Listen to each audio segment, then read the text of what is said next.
The glass dome of the Unity Summit Station did not shatter all at once. It failed in a musical, terrifying sequence of spiderweb fractures that caught the light of the binary stars outside, turning the panoramic view of the nebula into a mosaic of impending death. Cade Thorne stood near the buffet table, holding a half-empty glass of synthetic champagne and feeling like the cheapest thing in the room.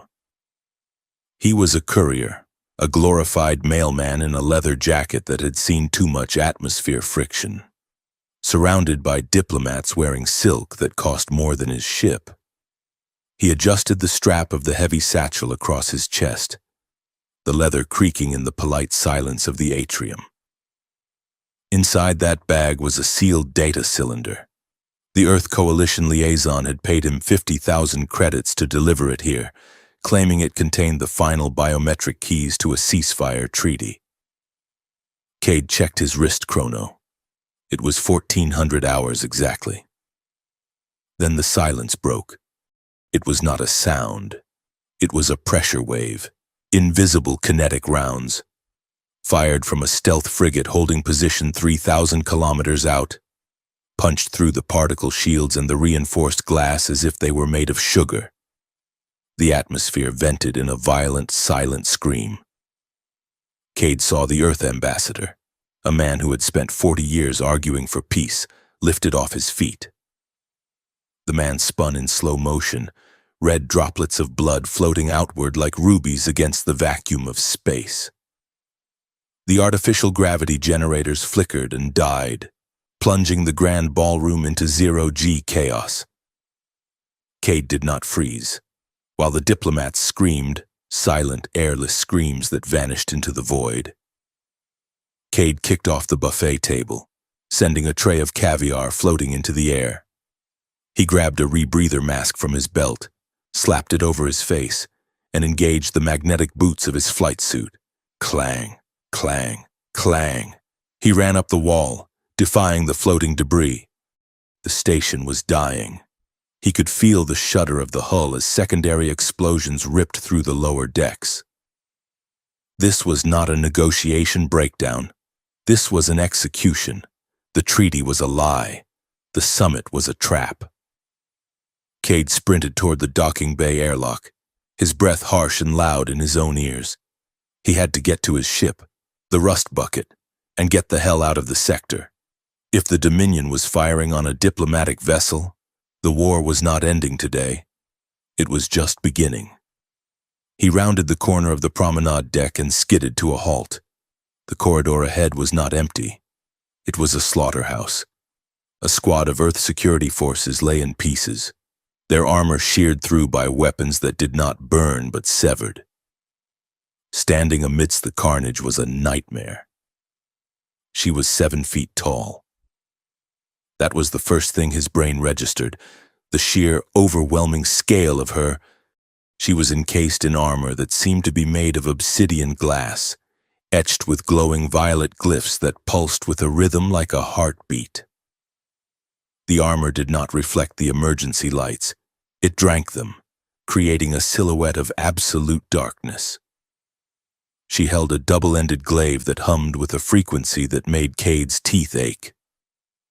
She moved not like a soldier but like a weather event, a storm given a body. She turned. Cade froze. The rebreather hit his mouth, but nothing could hide the wideness of his eyes. She was the most terrifying thing he had ever seen, and God help him, the most mesmerizing. Her helmet was retracted, revealing skin the color of twilight ash and hair like spun silver wire that floated in the microgravity. Her face was sharp angles and predator beauty, eyes burning with a cold blue fire that assessed him and found him wanting.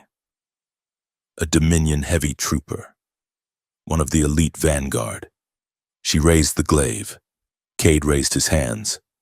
"Wait," he shouted into his mask, though he knew she could not hear him in the vacuum. A flicker of motion caught his eye. Down the corridor, near the breached airlock, a jagged piece of metal wreckage was shifting. A survivor, an Earth Marine with a sniper rifle, was taking aim. The red laser dot did not waver. It was centered perfectly on the unarmored throat of the alien warrior. Cade did not think. He did not have a plan. He had a reflex born of too many years flying ships that were held together by duct tape and prayers. He threw himself forward, not at the warrior, but at the control panel on the wall beside her. He slammed his fist into the emergency bulkhead override. A sheet of hard light energy snapped into existence just as the sniper fired. The high-velocity round slammed into the barrier, inches from the warrior's neck, dissipating in a shower of sparks that looked like fireworks. The warrior flinched a microscopic movement and spun toward the source of the shot. In a blur of motion, she threw a knife from her belt. The blade crossed the distance faster than sound, silencing the sniper permanently. Then she turned back to Cade. He was sprawled on the deck, his magnetic boots having lost traction when he lunged. He looked up at her, breathing hard. He had just saved the enemy. He had just saved the monster who was likely going to peel him like a fruit. She stepped closer. Her boots locked onto the floor with a heavy thud that vibrated through his ribs. She loomed over him, blocking out the chaos of the dying station. She looked at the hard light shield, then at the dead sniper, and finally down at him. There was no gratitude in her gaze. There was only calculation. It was the look a scientist might give a lab rat that had suddenly solved a complex equation. "Why?" she asked. Her voice was amplified by her suit, a deep, resonant sound that bypassed his ears and went straight to his spine. "Reflex," Cade wheezed, his voice tinny through his mask. "Bad habit." Before she could respond, the corridor behind her exploded inward. A blast door blew off its hinges, and a squad of Dominion Marines poured through. They were hulking figures in matte gray armor, weapons raised. Leading them was a commander whose armor was adorned with the skulls of small animals. He leveled a heavy plasma cannon at Cade's chest. "No witnesses," the commander barked. His voice was a grind of gears. "Burn the human filth." Cade squeezed his eyes shut. Well, he thought, at least I tried. Halt. The single word cut through the noise of the venting atmosphere like a whip crack. The female warrior stepped between Cade and the firing squad. She did not raise her weapon, but her presence alone was a barricade. The glyphs on her armor flared brighter, shifting from violet to a warning crimson. "Commander Krov," she said, her tone flat. "He is mine." The commander, Krov, lowered his weapon slightly. "Step aside." "Valaris." The Senate ordered a clean sweep. No prisoners. "He is not a prisoner," Valaris said. She reached down, grabbed the front of Cade's flight suit, and hauled him to his feet as if he weighed nothing. She held him there, dangling him 1 foot off the deck. "He is war property. I claim right of salvage." Krov sneered beneath his helmet. "Salvage? A weak human courier? What value does he have? He has survival instincts," Valaris said, her eyes never leaving Krov's face. "And I require a servant for the return voyage. My last one broke." Cade dangled there, trying to process that he had been demoted from human filth to spare appliance. Krov hesitated. In the Dominion hierarchy, strength was law, and Valaris was clearly a force Krov did not want to test in the middle of a collapsing station. He spat on the deck. "Take him then," Krov growled. "But if he slows us down, I will vent him myself." Valaris turned back to Cade. She didn't ask if he was okay. She didn't check for injuries. She simply tossed him over her shoulder like a sack of grain. "Do not vomit on my armor," she said. "It stains." Cade watched the floor rush by as she sprinted toward the Dominion extraction shuttle. The station groaned, the superstructure finally giving way. As they crossed the threshold into the enemy ship, Cade realized 2 things. First, he was still alive. Second, He was in so much trouble.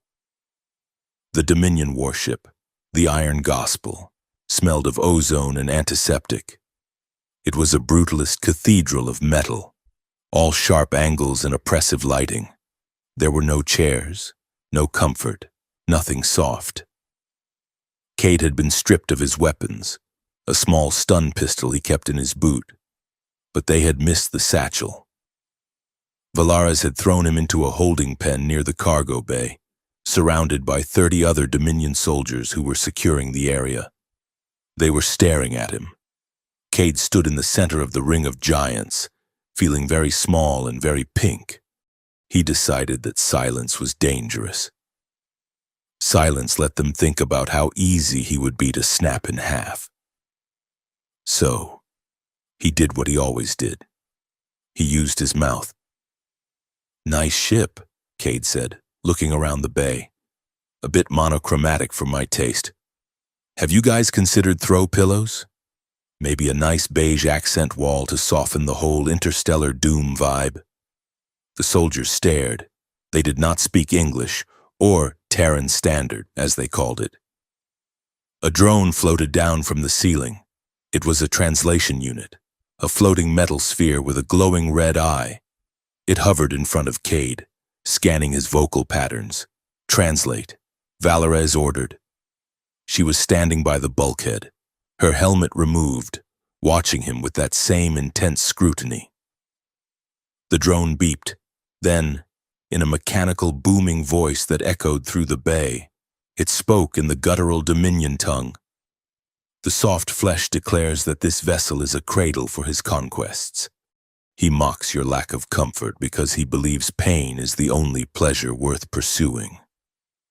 The soldiers stiffened. Hands went to knife hilts. Cade blinked. He didn't speak Dominion, but the body language was universal for, "We are offended."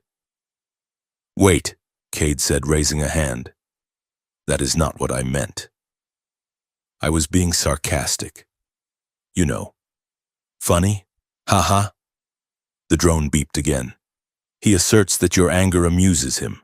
He laughs at your weapons. He claims he can satisfy the War Mother with nothing but his endurance." A collective gasp went through the room. Valares stepped forward, her eyes narrowing. The air in the room dropped 10 degrees. The soldiers backed away, creating a wide circle. In Dominion culture, a boast of endurance was a formal challenge. It was a mating claim, usually resolved by one party beating the other until they stopped moving. Cade looked at the translator drone. "You are bad at your job," he whispered. "You are very, very bad at your job." Valares stopped inches from him. She was tall enough that he had to crane his neck back to look her in the eye. The smell of her was distinct, like cold iron and rain. "You have a loud tongue for someone so fragile," she said in Terran Standard. Her grasp of the language was thick, accented but precise. "Your toaster is lying," Cade said, pointing at the drone. "I was making a joke about interior design. I am not challenging anyone to whatever they think I challenge them to." "You challenge them to a trial of flesh," Valares said. Her voice was dangerously quiet. "To prove you are strong enough to stand beside a vanguard." "Oh," Cade said, "that sounds exhausting." "I withdraw the challenge." "You cannot withdraw," Valares said. "To withdraw is to admit cowardice. If you are a coward, Krav will execute you." "Right," Cade said. "No cowardice. Got it. I am very brave. Extremely brave." "Then be silent," she hissed, "before you accidentally declare war on the furniture." She grabbed his arm, her fingers like steel bands, and dragged him out of the cargo bay. The soldiers parted for her, muttering in low tones. Cade caught looks of confusion and grudging respect. Apparently, accidentally propositioning an entire platoon for a death match was considered a power move. She marched him down a corridor that seemed to stretch for miles. The walls were lined with alcoves containing statues of warriors, their faces twisted in screams of victory. "This is the Hall of Ancestors," Valares said, not looking at him. "Every name here is carved in skinlight, an oath that cannot be broken." "Skinlight?" Cade asked, struggling to keep up with her long strides. "Bioluminescent ink," she said. "It reacts to blood chemistry. If you break an oath, the ink turns black and burns the skin from your bones. It is how we ensure loyalty." "Sounds painful," Cade noted. "It is necessary," she said. "The Senate demands transparency. A warrior's history must be visible on their body." She stopped at a heavy blast door and punched a code into the panel. The door hissed open, revealing a brig cell. It was small, white, and stark. There was a slab for sleeping and a gravity toilet. "That was it. Inside," she said. Cade walked in. She followed him, the door sealing shut behind her. "Wait, you are staying?" Cade asked. "This is my interrogation room," she said. "And until we reach Dominion space, you are my responsibility. If Krav finds you alone, he will kill you." She walked to the far wall and tapped a control. A hidden compartment opened, and she began to unlatch her armor. Cade turned around quickly. "Whoa. Hey. Privacy?" She made a sound that might have been a laugh or a cough. "You are squeamish. I am polite," Cade corrected, staring at the white wall. She stripped off the heavy gauntlets, placing them reverently on a rack. "There is no privacy in the Dominion. We live and die in the open. Turn around, human. I need to see your face when I ask you questions." Cade turned slowly. She had removed the chest plate and the pauldrons. She was wearing a form-fitting undersuit of dark gray mesh that left her arms and upper chest exposed. Cade's breath hitched. Her skin was a canvas of violence. Thin white lines crisscrossed her arms, scars from blades. Circular burns marked her shoulders, plasma hits. But it was the tattoos that held his attention. Glowing, soft blue geometric patterns pulsed beneath her skin, running up her neck and disappearing under the mesh suit. They were beautiful, intricate, and terrifyingly alien. She saw him looking. She did not cover herself. She stood taller, displaying the scars like medals. "Do they frighten you?" she asked. "No," Cade said. The truth slipped out before he could stop it. "They look like a map. A map to what? To everywhere you survived," he said. Valares went still. The blue fire in her eyes dimmed slightly, replaced by something unreadable. She walked toward him, the heavy magnetic boots gone, her movements silent and predatory. She stopped when she was close enough that he could feel the heat radiating from her skin. She reached out and tilted his chin up with one finger. Her nail was black and sharp. "You possess a dangerous kind of honesty," she murmured. Cade swallowed.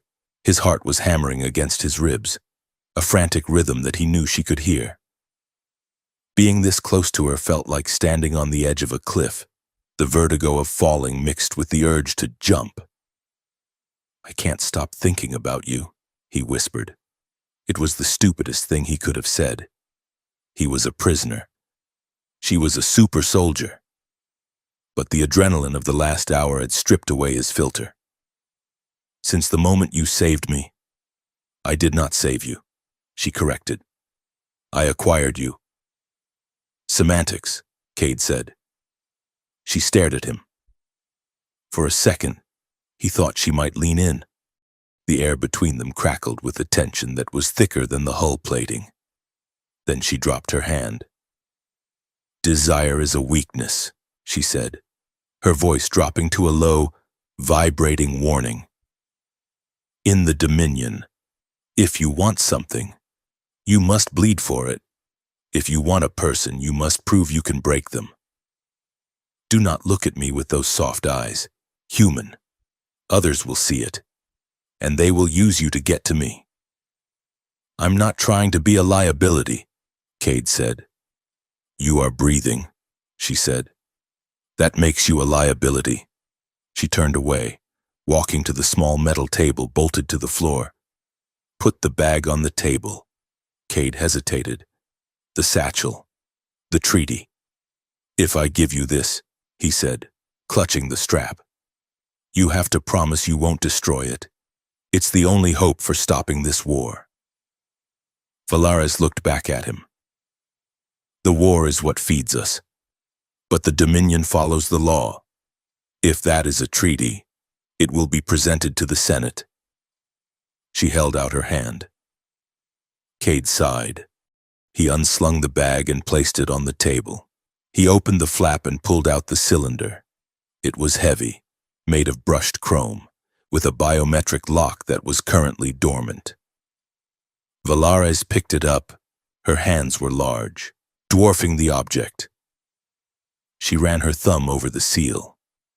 This is not a Terran diplomatic cylinder, she said, frowning. It isn't? Cade asked. That's what the liaison told me. She rotated the device. On the bottom, etched into the metal, was a symbol, a three-headed serpent eating its own tail. The color drained from her face. The glowing glyphs on her skin flared erratic and bright. This is a Senate seal, she whispered. This is Dominion technology. What? Cade stepped closer. She tapped the cylinder against the table, a specific rhythmic code. The casing clicked and hissed. A holographic display projected upward, not a document, but a memory shard, a swirling cloud of data. Valaris manipulated the light with her fingers. Audio fragments began to play, filling the small cell. Phase 1 complete. The summit is the target. Ensure no survivors. Blame the Earth extremists. The budget for the eternal war is approved. The voice.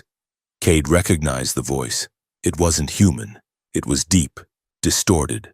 That voice, Valaris said, her voice shaking with a suppressed rage that terrified him more than her threats. That is High Counselor Zarion, my direct superior. Cade felt a cold pit open in his stomach. So, the Earth guys didn't break the peace? No, Valaris said. She looked at the hologram, watching the trajectory lines of the kinetic strike, lines that originated from a Dominion stealth network, authorized by the very people she served. They slaughtered them, she said. Her own diplomats. My people. Your people. To justify a budget increase? She looked at Cade. The assessment in her eyes had changed. It was no longer a scientist looking at a rat. It was a warrior looking at a fellow ghost. You were not delivering a treaty, she said. You were delivering evidence, and they sent you into a trap to make sure it was destroyed along with the station. Cade slumped against the wall. I'm a patsy, a dead man walking. Valaris closed her hand over the cylinder, shutting off the hologram. No, she said. She looked at the door, then back at him. If Krav finds this, he will kill us both. He is Zarion's dog. She moved to the weapon rack and grabbed a secondary sidearm, a kinetic pistol. She walked over to Cade and shoved it into his hand. Hold this, she ordered. Cade looked at the gun. You're arming the prisoner? I am arming the witness, she said. Her eyes burned with that cold fire again, but now it was fueled by something else. Betrayal. Someone inside my government staged this massacre, she said, and they used my honor to do it. She leaned in close, her face inches from his. You wanted to be useful, human. You wanted to survive. I have a strong preference for it. Yes. Cade said. Good, Valaris said, because now we have to survive the entire Dominion fleet. She turned to the door, her hand hovering over the release pad. Do not slow me down, she said. Cade gripped the pistol. He looked at the 7-foot-tall alien warrior who had just declared war on her own empire. He looked at the scars on her back, the map of everywhere she had survived. "I wouldn't dream of it," he said. Valaris hit the button. The door slid open, and the real war began. The training bay of the Iron Gospel was not designed for conversation. It was designed for breaking things. The walls were reinforced durasteel, scuffed with the carbon burns of plasma discharge and the deep gouges of kinetic weaponry. Overhead, harsh white lighting strips buzzed with a frequency that sat right at the edge of human hearing. A constant subliminal agitation meant to keep reflexes sharp and tempers short. Cade Thorne sat on a bench that was too high for him, his legs dangling inches above the great floor. He was sweating, despite the chill in the air. Across from him, Valaris moved through a series of combat forms that looked less like exercise and more like a conversation with an invisible god of violence. She held a weighted staff, a training proxy for her glaive, and spun it with a speed that made the air hiss. She stopped abruptly, the staff freezing an inch from Cade's nose. The wind of the strike blew his hair back. "Names," she said. Her breathing was perfectly even. "Who is your contact in the Earth Coalition Senate?" Cade looked cross-eyed at the heavy metal rod hovering between his eyes. "I told you," he said. "I was hired through a blind drop, a digital courier contract. I don't know who signed the check, only that it cleared." She pulled the staff back and resumed her motion, turning her back to him. "A lie. You are a courier of the Black Root. You do not carry packages without knowing the sender. It is how you survive." "I survive by being charming and running fast," Cade corrected. "And right now, I am doing neither." Valaris slammed the staff into the rack on the wall with a clang that echoed like a gunshot. She turned to face him, stripping off her sparring gloves. Her hands were large, scarred, and dangerous. "You are protecting them," she said, walking toward him. "Why? They sent you to die. They rigged the summit to explode, and because if I give you their names, you will kill them," Cade said, meeting her gaze. "And while they might be scumbags, they are human scumbags. I don't sell out my species to the Dominion. That is a line." Valaris stopped in front of him. She leaned down, bracing her hands on the bench on either side of his hips, trapping him. The smell of her was overwhelming: ozone, heated metal, and something distinctly organic, like musk and rain. "You have no lines here," she said softly. "You are a ghost on a ship of killers. I am the only reason you are breathing." Cade felt his heart rate spike. It was a terrifying proximity, but beneath the fear, that treacherous current of attraction was humming again, louder than the lights. "Then let's make a deal," he said. His voice cracked slightly, and he hated it. Valaris tilted her head. "I do not bargain with salvage." "You do if you want to know what is on that memory shard," Cade said. "I can't give you the Earth names because I honestly don't have the encryption keys for that layer. But I can help you crack the Dominion layer. The biometric lock on that cylinder, it reacts to stress patterns. It needs a pulse. Specifically a human pulse under duress." She stared at him. "You are suggesting I torture you to open a file?" "I am suggesting you need me alive and functioning," Cade said. "I will help you decode the shard. I will help you find the traitor in your own government.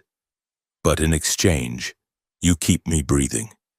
You keep Krov and his psychos away from me. Is that all?" she asked. Her eyes dropped to his mouth, then back up to his eyes. "No," Cade said.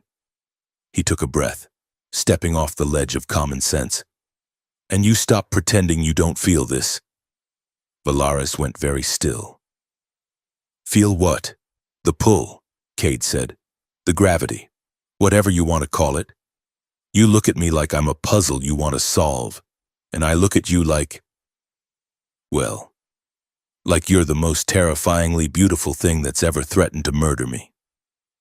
For a long moment, she said nothing. The air between them seemed to thicken, charged with static. You mistake curiosity for desire, she said. But she did not pull away. Do I? Cade challenged. Before she could answer, the ship's internal address system chimed. It was not a generic alert. It was the ship's artificial intelligence, Sentinel. Correction. The AI's voice boomed from the overhead speakers. Its tone was maddeningly polite. Biometric scans indicate elevated heart rates, pupil dilation, and pheromone spikes consistent with pre-mating rituals. The human's assessment is statistically accurate. Valaris jerked back as if she had been burned. She looked up at the ceiling, her face twisting into a snarl. Sentinel. Mute audio sensors in this bay. I am programmed to assist in crew welfare. The AI continued, considering the high stress levels detected in Vanguard Valaris. A recreational release is recommended. Calculating compatibility. A holographic projector in the center of the room whirred to life. A giant shimmering image appeared in the air.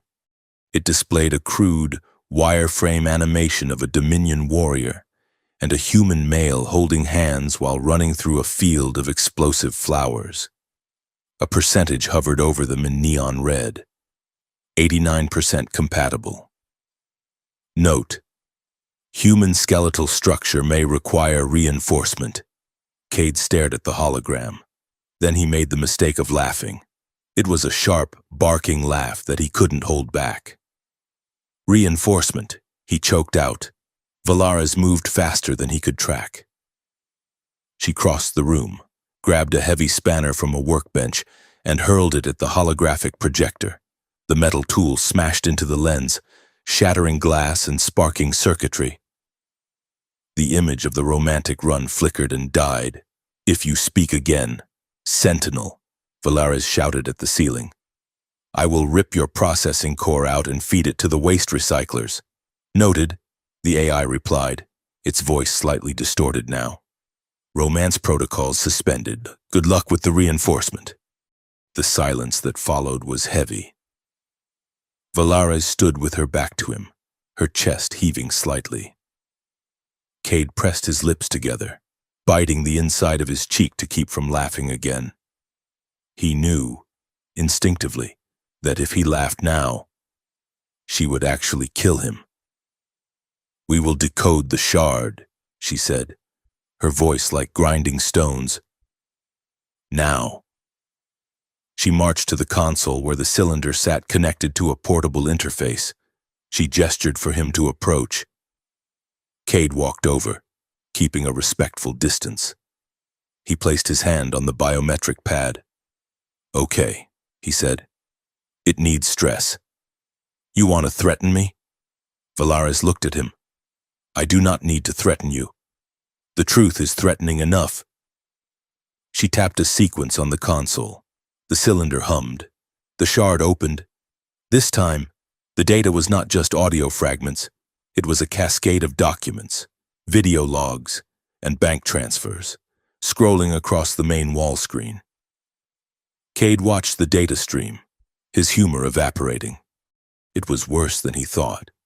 The files detailed a meeting on a black site station orbiting a dead moon in the neutral zone. The video feed was grainy, but the faces were clear. On one side of the table sat 3 Dominion senators, their skin oaths glowing dimly in the low light. On the other side sat a human. Cade recognized him instantly. It was Director Halloway, the CEO of Ether Dynamics, the largest weapons manufacturer on Earth. Look at the timestamp, Cade whispered. This was 6 months ago.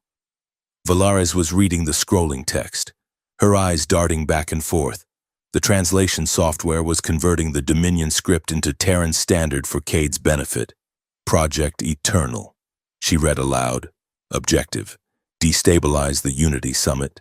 Create a casualty event high enough to ensure the rejection of the ceasefire. She scrolled down to the financial ledgers. Payment, 4 trillion credits. Recipient, the Dominion Security Ministry. Purpose, fleet modernization and border expansion. It's a business deal, Cade said, feeling sick.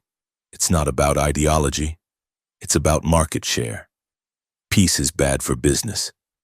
So they bought a war, and they paid for it with the blood of my kin, Valaris whispered. She pointed to a sub-file. Operational oversight, High Counselor Zarion, her superior, the man who gave her orders. And here, Cade pointed to another name linked to the Earth accounts. Asset liquidation, Strike Commander Krov. Krov, Valaris hissed. He is not just a brute. He is on the payroll. He was sent here to ensure the silence of the summit. The door to the training bay slid open with a pneumatic hiss. Valaris killed the screen instantly, the data vanishing. She spun around, placing her body between Cade and the door. A man stepped in. He was not a soldier. He was slender, wearing the flowing iridescent robes of a Dominion political aide. His skin was smooth, lacking the scars of a warrior, and his eyes were a pale, watery yellow. Handler Tyrus, Valaris said. Her voice was stiff, formal. Tyrus smiled. It was a smile that didn't reach his eyes. Vanguard Valaris, you have been absent from the bridge. The captain is concerned. I am conducting an interrogation, Valaris said. The prisoner is resistant. Tyrus looked past her, his gaze settling on Cade. Resistant? He looks quite manageable. He is deceptive, Valaris said. Tyrus walked further into the room, his hands clasped behind his back. The Senate is demanding updates. Valaris, the destruction of the summit has caused a fervor back home. They want closure. They want a face to blame. He stopped a few feet away. High Counselor Zarion has sent a direct communique, Tyrus said softly. He requests that you hand the human over to Commander Krov for processing. Krov has prepared a broadcast, a public execution to satisfy the bloodlust of the fleets. Cade felt a chill run down his spine. Processing. No, Valaris said. Tyrus blinked. No? He is an intelligence asset, Valaris said. He knows the codes to the Earth defense grid. If we kill him now, we lose that tactical advantage. I will not release him until I have extracted everything. Tyrus studied her. You are defying a direct request from a High Counselor. That is risky, Valaris, even for a vanguard of your reputation. My reputation is built on victory, she said. I am ensuring this ship does not return home with nothing but a corpse. I will deliver the intelligence. Then Krov can have his show. Tyrus looked at her for a long, uncomfortable minute. Then he looked at Cade. Very well, he said. But do not take too long. Vanguard. Politics moves faster than war, and patience is a currency you are rapidly spending. He turned and left, the door sealing behind him. Valaris let out a breath she had been holding. Her shoulders dropped an inch. He knows, she said. Or he suspects. Tyrus is a snake. He tastes lies in the air. We need to move, Cade said. If they know we have the shard. They don't know yet, she interrupted. If they knew, Tyrus would have come in with a squad of death troopers, but he is tightening the net. She grabbed Cade's arm. Back to the cell. I cannot keep you here. It is too exposed. The cell felt smaller this time. Cade sat on the sleeping slab, staring at the white walls. He had been alone for 2 hours. Valaris had gone to secure provisions, which he assumed meant stealing food and weapons without getting caught. He felt the vibration of the ship's engines through the floor. They were in hyperspace, or whatever the Dominion called it, the slipstream. The reality outside the hull was gone, replaced by non-space.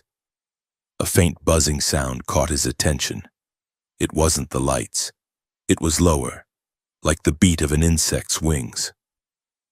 Cade looked around. The room was empty. Sealed. Then he saw it. The ventilation grate near the floor. A tiny metallic object had squeezed through the mesh. It was a micro-drone, no bigger than a hornet. It hovered for a second, orienting itself. Then its single red eye locked onto him. "Oh, hell," Cade said. He scrambled backward on the slab, pressing his back against the wall. The drone zipped forward. Cade swatted at it with a pillow, but the machine was too fast. It dodged his clumsy swing and darted toward his neck. A needle extended from its underbelly, glistening with a dark, viscous fluid. Cade threw himself off the bed, rolling across the floor. The drone banked and followed, relentless. "Help!" Cade shouted, though he knew the soundproofing was absolute. The drone dove. Cade kicked out, his boot connecting with the metal casing. The drone spun away, bouncing off the wall, but corrected itself instantly. It buzzed louder, angry now. It shot toward his face. The door to the cell exploded, and it didn't slide open. It was kicked inward with such force that the locking mechanism sheared off. Valaris was there. She didn't use a weapon. She moved with a speed that blurred the air. As the drone lunged for Cade's eye, Valaris's hand snatched it out of the air. Her gauntlet crunched, metal shrieked. She squeezed her fist, crushing the delicate machinery into scrap. A hiss of escaping gas, the poison meant for his veins, sprayed over her armored glove. She dropped the wreckage to the floor and stomped on it for good measure. Cade was panting, sprawled on the floor. He looked at the crushed drone, then up at her. She was breathing hard, her eyes wide. She wasn't wearing her helmet. Her hair was messy, as if she had been running. "You're early." Cade gasped. "I felt." Valaris started, then stopped. She looked at her hand, covered in the corrosive venom that was bubbling on her armor. She looked at him. The fear in her eyes was not for herself. "Get up," she ordered. Cade scrambled to his feet. "Who sent that?" "Krav," she said, "or Tyrus. It does not matter. They are tired of waiting." She grabbed him by the front of his flight suit and slammed him back against the wall. It wasn't an attack. It was a desperate containment. She pinned him there, her body pressing against his, her forearm bracing against his chest. "Do you understand now?" she demanded. Her face was inches from his. "Do you understand what it means to be near me? I am a target. Everything around me burns." Cade looked into her eyes. He saw the terror there, not of death, but of guilt. She was terrified of being the reason he died. "I'm not afraid of you," Cade whispered. "You should be," she yelled, the control finally cracking. "I am a monster of the Dominion. I have burned cities, and you are soft. You break. If you stay with me, you will die." Cade reached up. He knew he shouldn't. He knew it was insane, but he placed his hand on her cheek right over the glowing glyph that marked her lineage. Her skin was burning hot. "I don't want safe," Cade said. "I've spent my whole life being safe, being neutral, running away." He leaned in, his voice dropping to a rough whisper. "I want true. And this, whatever this is between us, it's the truest thing I've ever felt." Valaris trembled. The great warrior, who could catch a drone in midair, was shaking. She closed her eyes for a second, leaning into his touch just for a heartbeat. Then her eyes snapped open. The blue fire was back, steady and fierce. She grabbed his wrist and pulled his hand away from her face, but she didn't let go of him. "Then listen to me." "Human," she said. "If we do this, if you choose to stand with me, there are rules." "I'm listening," Cade said. "No lies. she said. Never lie to me. Not to protect me. Not to spare my feelings. The Dominion is built on deception. I will not have it between us. No lies, Cade promised. And no games, she said. You do not flirt to manipulate. You do not use desire as a weapon. If you want me, you respect the danger of it.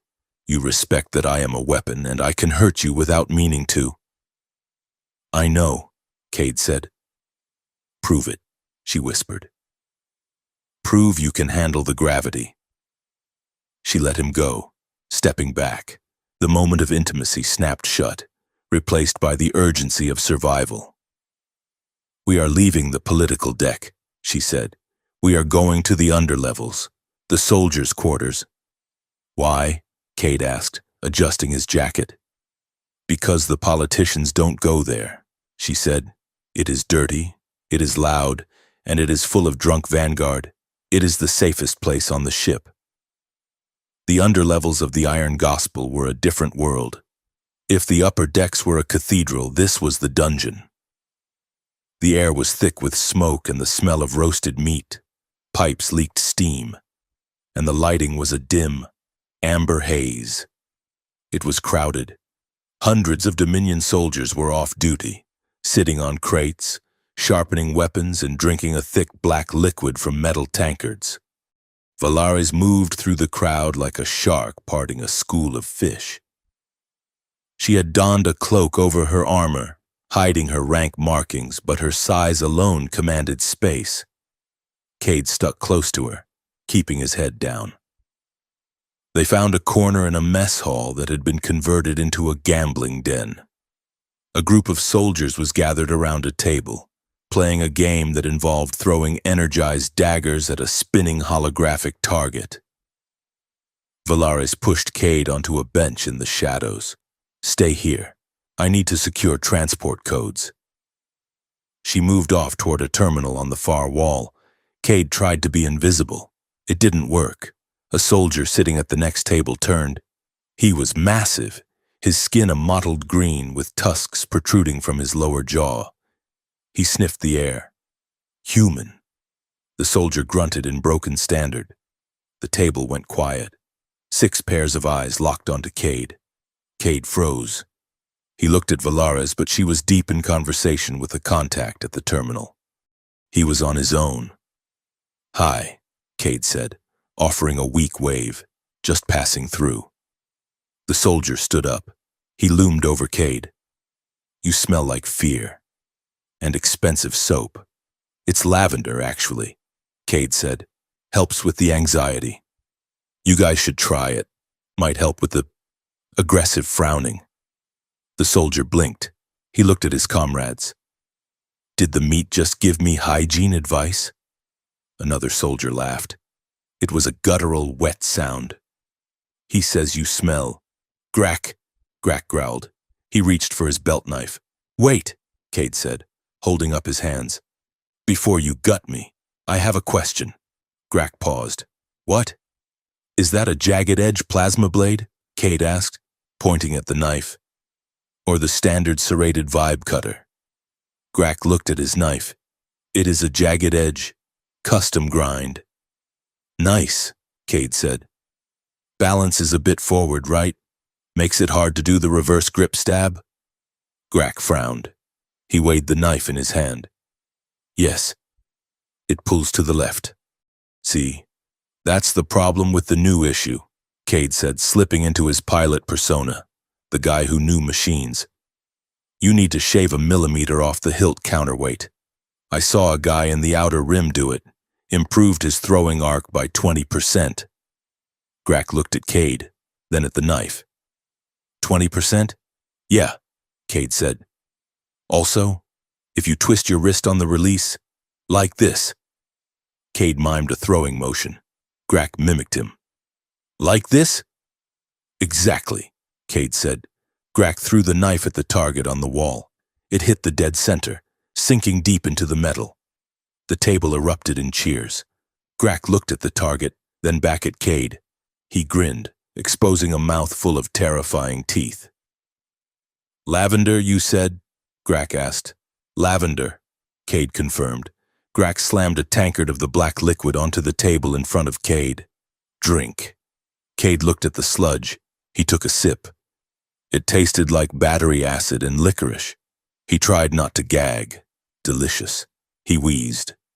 By the time Valaris returned, Cade was teaching the table of deadly alien warriors how to play poker using ration packs as currency. She stared at the scene. Cade was laughing, and Grack was trying to shuffle cards with hands the size of hams. "You are impossible," Valaris muttered. She grabbed Cade by the collar. "We are leaving." "Oh," Grack said. "He was winning. He cheats," Valaris said, dragging Cade away. They moved into the maintenance tunnels, the noise of the gambling den fading behind them. Valaris was tense again. "Did you get the codes?" Cade asked. "I got something else," she said grimly. She pulled him into a dark alcove and activated her wrist comp. A holographic projection flickered to life. It was an intercept from the command deck. It was an order form, digital, sealed with the Senate crest. Priority Order 99 Alpha. Target, Vanguard Valaris. Cade read the text. Subject is compromised. Evidence suggests she is conspiring with the human agent. Immediate detainment required. Transport subject to the capital for ceremonial hearing. "It's me," Valaris said. Her voice was hollow. "They don't just want you. They want me." "Ceremonial hearing?" Cade asked. "That sounds fancy." "It is a show trial," she said. "They will strip my armor. They will strip my skin oaths, and then they will execute me as a traitor to the Dominion. I am the scapegoat. If they kill me, they can blame the summit failure on my incompetence and treason." She looked at Cade. "Zarian is cleaning house, and I am the dust." Cade looked at the order again. Then he saw the bottom line. The human is to be liquidated upon capture. Irrelevant.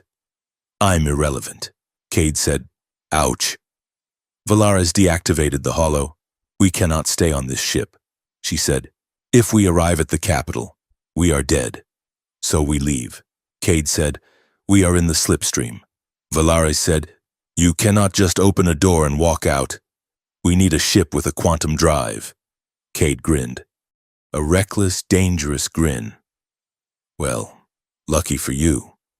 I know a guy who just taught the maintenance crew how to play Texas Hold'em, and he told me where they keep the stealth shuttles." The shuttle bay was guarded, but not heavily. The Dominion didn't expect anyone to try and leave the ship while moving faster than light.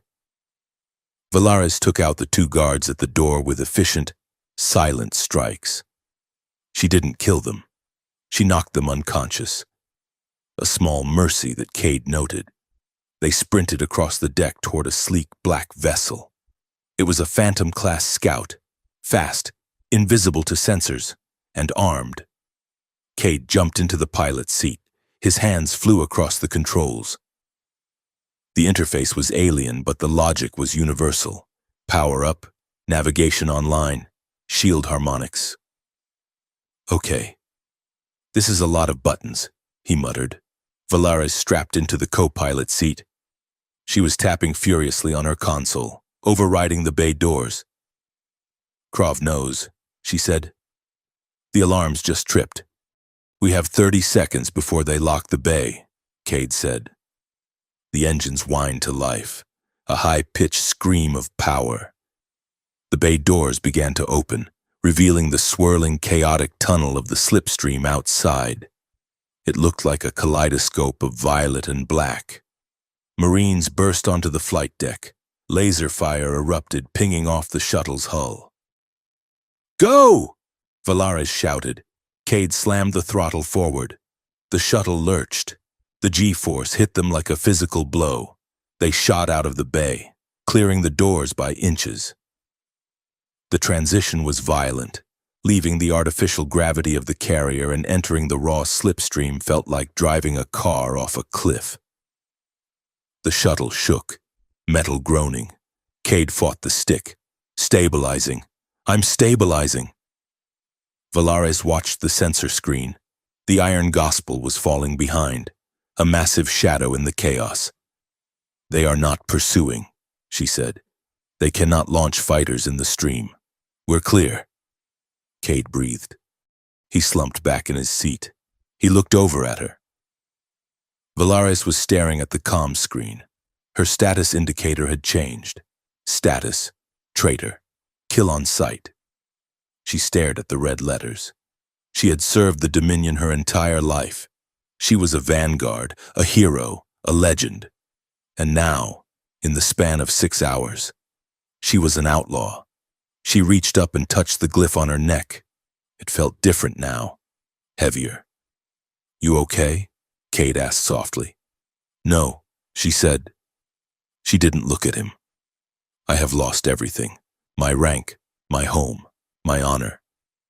"You haven't lost your honor," Cade said. "You just redefined it." She turned to him. The look she gave him was intense, a mixture of grief and a terrifying new resolve. "I am in exile," she said. "And you are the reason." Cade held her gaze. "I know, and I'm going to make it worth it. I promise."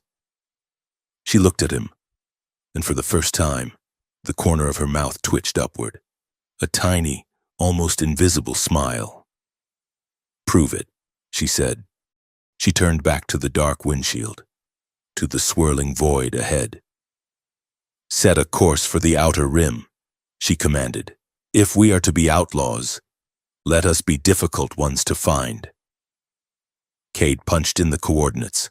The shuttle banked, diving into the unknown darkness, leaving the war and their old lives behind. The moon of Zora Prime was not so much a celestial body as it was a galactic garbage dump held together by gravity and bad intentions. It hung in the darkness of the outer rim, a jagged sphere stitched from the wreckage of 1,000 starships, glowing with the sickly neon veins of the black market districts that burrowed deep into its crust. Cade Thorne piloted the stolen Phantom-class shuttle through the atmospheric shielding, wincing as the hull vibrated. The landing stabilizers were complaining. They had been complaining for the last 3 light years. "We are coming in hot," Cade announced, fighting the stick as a gust of methane winds slammed into them. "And by hot, I mean we might be on fire. Check the port wing." Valaris sat in the co-pilot seat, her massive frame filling the cramped space. She did not look at the wing. She was staring at the holographic projection hovering above the comms console. It was a bounty listing, her face sharp and terrifying in high resolution. Rotated slowly in the yellow light. Beneath it, the text read, "Vanguard Valaris. Status: traitor. Wanted dead. Reward: 50 million credits." Next to her was a grainy image of Cade, taken from a security camera on the summit station just before it exploded. He looked disheveled and panicked. His label read, "Human Associate. Status: Earth Parasite. Reward: 200 credits. 200, Cade muttered, glancing at the screen. "That is insulting. I am worth at least 500, maybe 6 if I have had coffee." Valaris killed the projection with a sharp jab of her finger. "Focus," she ordered. "We need the empathic decryptor. If we cannot unlock the deeper layers of the memory shard, we are flying blind." Cade brought the shuttle down on a rusted landing pad that jutted out over a precipice of twisting metal. The engines whined and died. The silence that followed was heavy, broken only by the cooling tick of the thrusters. "We need disguises," Cade said, unbuckling his harness. "You are 7 feet of Dominion nightmare. If you walk into the market like that, someone is going to try to collect that 50 million. And while I know you can kill them, I would prefer not to spend my Tuesday afternoon dodging plasma fire." Valaris stood up. The shuttle cabin was so low she had to hunch her shoulders.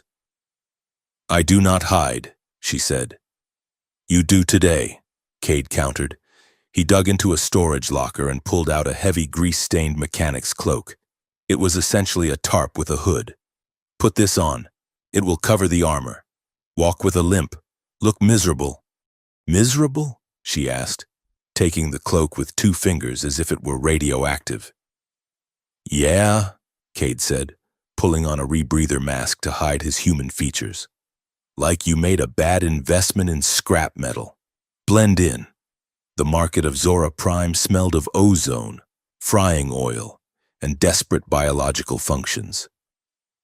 The narrow alleyways were crowded with species from every corner of the galaxy, scavengers with cybernetic eyes, 4-armed traders selling illegal organs, and droids that looked like they had been built out of toasters and hate. Cade moved with a chaotic confidence, weaving through the crowd. Valares followed him, a looming shadow beneath the greasy cloak. She moved too smoothly for a mechanic, her steps silent and predatory. But the crowd was too busy haggling to notice the way the mechanic scanned every exit and sightline. They found the broker in an establishment called the Rusty Lung. It was a bar carved into the engine block of a crashed dreadnought. The music was a rhythmic thumping that sounded like a dying heart. "The contact is at the back," Cade whispered, leaning close to Valares. "His name is Moloch. He is a cephalopod hybrid. Don't stare at the tentacles. He is sensitive about them." They approached a circular booth where a creature sat submerged in a tank of green nutrient fluid. Moloch was mostly head, with a cluster of wet, writhing limbs manipulating a data pad. "Moloch!" Cade shouted, spreading his arms wide as if greeting an old friend. "You look moist, moisturized, glowing, really." The creature in the tank bubbled. A translation device on the glass spoke in a flat, mechanical monotone. "The human parasite returns. I assumed you had been spaced. Missed you too. Buddy," Cade said, sliding into the booth. He patted the seat next to him. Valares sat down. The bench creaked ominously under her weight. "Who is the mountain?" Moloch's translator asked. "My bodyguard," Cade said quickly. "Heavy lifter, not much for conversation. Grunts mostly." Valares made a sound in her throat that was definitely a growl. Cade kicked her shin under the table. "We need a decryptor," Cade said, leaning over the table. "Top tier, empathic resonance capable."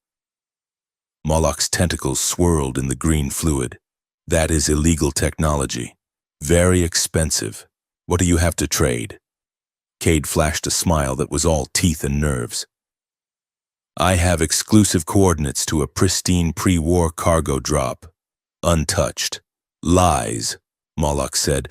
"Your heart rate is elevated. You are sweating. That's just the humidity," Cade said. "Look, Moloch, I am good for it. You owe me 3,000 credits from the last time you were here," Moloch countered. "And you insulted my mother. I said she had a firm grip," Cade protested. "That was a compliment in your culture." The creature pressed a button on the tank. 2 massive armored bouncers, reptilian things with electric pikes, stepped out of the shadows. "Seize the human," Moloch ordered. "His organs will cover the debt." Valares moved. She didn't stand up. She didn't draw a weapon. She simply reached across the table, grabbed the steel frame of Moloch's tank, and squeezed. Metal groaned. The reinforced glass began to crack. A spiderweb fracture spread right in front of Moloch's face. Valares leaned forward, the hood of her cloak falling back just enough to reveal the glowing violet glyphs on her neck and the cold, blue fire of her eyes. "Touch him," she said, her voice a low rumble that vibrated the liquid in the tank. "And I will shatter this glass. You will dry out in 3 seconds." The bouncers froze. Moloch turned a pale shade of gray. "Vanguard." The translator beeped, the mechanical voice unable to convey the terror in the creature's mind. "We require a decryptor," Valares said calmly. "We do not have credits, but we have information." She pulled a data chip from her belt and slid it across the table. "The coordinates to the tomb of the First Fleet," she said. where the Dominion founders hid their original pact. It is real, and it is unguarded. Moloch's tentacles twitched. The tomb was a myth, a scavenger's holy grail. If this is fake, Moloch said, the Dominion will not be the only ones hunting you. It is real, Valaris said. Now, the name. Sector 4, Moloch said quickly. The blind seer. She operates out of the old gravity processing plant. Valaris released her grip on the tank. The glass held, barely. Thank you, she said. She stood up and grabbed Cade by the back of his jacket, hauling him out of the booth before he could make another joke about moisture. As they walked away, Cade adjusted his collar. See, Cade said. I softened him up for you. Good cop, bad cop. Classic dynamic. You almost got sold for organs, Valaris said. I was negotiating, Cade insisted. The journey to the gravity plant took them through the underbelly of the moon. They had to move fast. The bounty screens were updating, and Cade swore he saw a drone tracking them near the noodle stand. They took shelter in the wreckage of a derelict medical frigate to wait out a patrol of local enforcement droids. The quarters were tight, a small emergency airlock that smelled of stale oxygen and rust. They sat on opposite sides of the small space, knees almost touching. The air was thin, forcing them to share the single portable oxygen cycler Cade had swiped from the shuttle. He took a breath from the mask and passed it to her. Valaris took it. Her hand brushed his fingers. The contact sent a jolt through him that had nothing to do with static electricity. She lowered the mask and looked at him.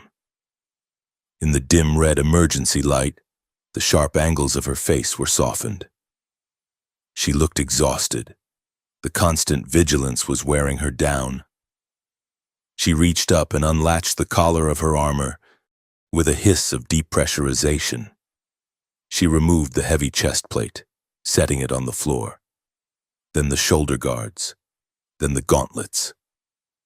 She was left in the dark mesh undersuit. It clung to her frame, revealing the powerful definition of her muscles and the map of scars that ran down her arms. Cade watched her. He couldn't help it. It wasn't just the physical beauty of her, though that was undeniable. It was the vulnerability. Seeing a vanguard, a living weapon, dismantle her defenses was like watching a fortress lower its drawbridge. You are staring, she said. She didn't sound angry. She sounded curious. Hard not to, Cade said. He took the mask back and inhaled. You're less terrifying without the shell. I am more dangerous without it, she said. The armor limits my speed. It contains my kinetic output. Without it, I am faster. But I am also soft. She touched a scar on her collarbone, a jagged white line, a vibroblade, she said, 10 years ago. I hesitated. Why? Cade asked. Because my enemy was a child, she said softly. A conscript. I hesitated and he struck. I killed him a second later. But the scar remains to remind me. Hesitation is death. Cade looked at her. And you hesitated with me. On the station. You saved me. Valaris looked up, meeting his eyes. The space between them felt charged, heavy with the unspoken pull that had been growing since the training bay. Yes, she said. I hesitated. And now I am a traitor. She leaned forward. Her scent filled the small airlock, rain and iron. Your body reacts to me, human, she observed. Her voice was clinical, but her eyes were dark. Your pulse elevates when I am close. Your pupils dilate. You smell of desire. Cade swallowed hard. I'm a biological organism, Valaris. You're a lot to process. It's a natural response. Is it? She asked. Or is it a fantasy? Do you desire me, Cade? Or do you desire the idea of breaking the unbreakable? Do you want to be the one who tames the monster? I don't think you're a monster, Cade whispered. She studied him. She looked at his hands, which were trembling slightly. She looked at his throat, where his pulse was visible. Desire is a force, she said, like gravity. If you do not train for it, it crushes you. If you indulge it blindly, it becomes a weakness. She stood up. The airlock was so small she had to bend her neck. Come, she said. Where? Cade asked. The gravity processing plant, she said. We have time before the seer arrives. I want to show you something. The plant was a cavernous structure, a hollowed-out section of a heavy cruiser that had been buried nose first in the moon's crust. It was dark, silent, and cold. Valares led him to a circular chamber in the center. It was a gravity training room, an old relic from the Dominion War era. The floor was a metal grid, and the walls were lined with dormant emitters. She walked to the control console and tapped in a sequence. The lights flickered on, harsh, amber warning strobes. A low hum began to vibrate through the soles of Cade's boots. This is a right chamber, Valares said. Her voice echoed in the empty space. When a vanguard takes a mate or a bond partner, they bring them here. Cade looked around nervously. A date spot? Bit industrial for my taste. It is not a date, she said. It is a trial. She turned to him. The amber light cast long shadows across her face. You say you want true. Cade, you say you do not want safe. But you are human. Your species is fragile. You break easily. She walked toward him, moving with that fluid, terrifying grace. She stopped inches away. She did not touch him, but he could feel the heat of her body. Dominion lovers do not offer flowers, she said. We offer endurance. If you want to stand beside me, if you want to claim that you can hold my fire without burning, you must prove it. She raised her hand. Her fingers hovered near his throat, close enough that he could feel the static charge from her skin, but she did not make contact. It was a command and a confession all at once.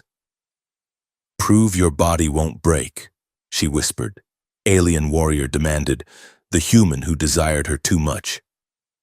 Cade looked into her eyes. He saw the challenge there, but he also saw the fear. She was afraid he would shatter.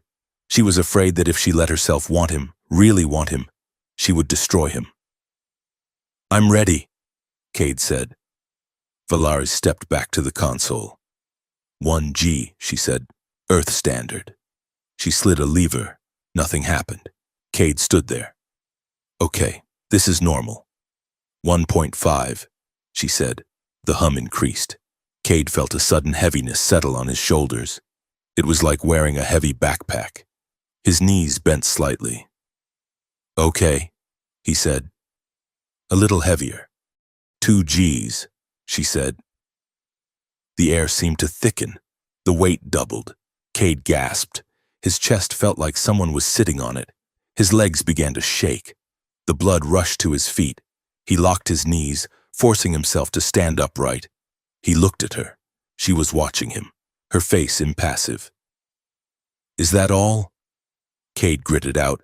2.5, she said. The world tilted. Cade stumbled. He caught himself on the railing. The pressure was immense. His heart was hammering, trying to pump blood against the crushing weight. His vision blurred at the edges. Yield, Valares said. Her voice was distant. Yield, and we stop. Admit that this is too much. No! Cade wheezed. 3Gs. Cade went down to one knee. The impact bruised the bone. He couldn't breathe. His lungs were being compressed. The sweat pouring off his forehead hit the floor instantly. His pride shattered first. The cocky pilot, the guy with the witty comebacks, he was gone. All that was left was the biological reality of being small and weak in a universe of giants. He looked up at her. She was a blur of darkness and amber light. He tried to stand. He couldn't. His muscles were screaming. The pain was absolute. Yield. Cade, she said. There is no shame. You are human. I am yours, he gasped. He forced one foot flat on the floor. He pushed. A vein in his temple felt like it was going to burst. He rose, inch by agonizing inch. He wasn't doing it for pride. He wasn't doing it to look tough. He was doing it because she needed to know he wouldn't run. 3.5. The weight hammered him flat. Cade collapsed. He hit the grate face first. The air was knocked out of him. He couldn't move. He lay there, pinned by the invisible hand of gravity, waiting for her contempt, waiting for her to tell him he was too soft, too broken, too human. The hum stopped. The weight vanished. Cade sucked in a desperate, ragged breath. He rolled over, coughing. Valaris was there. She wasn't standing over him. She was kneeling beside him. She held a canteen of water. She lifted his head, her touch incredibly gentle, the restraint she had spoken of. "Drink," she said softly. Cade drank. The water was cool and sweet. He looked up at her, shame burning in his chest. "I failed," he whispered. "I couldn't hold it." Valaris wiped the sweat from his forehead with her thumb. "You withstood 3.5 Gs, she said. "Most unaugmented species pass out at 2. You did not fail. You endured until your biology refused." She looked into his eyes. "The point of the right is not to stand forever, Cade. No one can stand forever. The point is to see what happens when you fall. Do you blame me? Do you hate the weight?" "I don't hate it," Cade said. His voice was raw. "I wanted you like a fantasy," Cade admitted, staring up at the ceiling of the dead ship. "I wanted the dangerous alien warrior, the thrill. But under that weight, the fantasy dies. It's just pain." He looked at her. "But I didn't want it to stop. Because you were there. I don't want the fantasy anymore. Valaris, I want you. The person, the one who hesitates." Valaris went still. The blue fire in her eyes softened, replaced by a profound, terrifying hope. She leaned down. Her forehead touched his. Her skin was cool against his feverish heat. "Then you have passed," she whispered. She closed her eyes, breathing in his scent. "I will not break you. Cade," she promised, "I will carry the weight with you."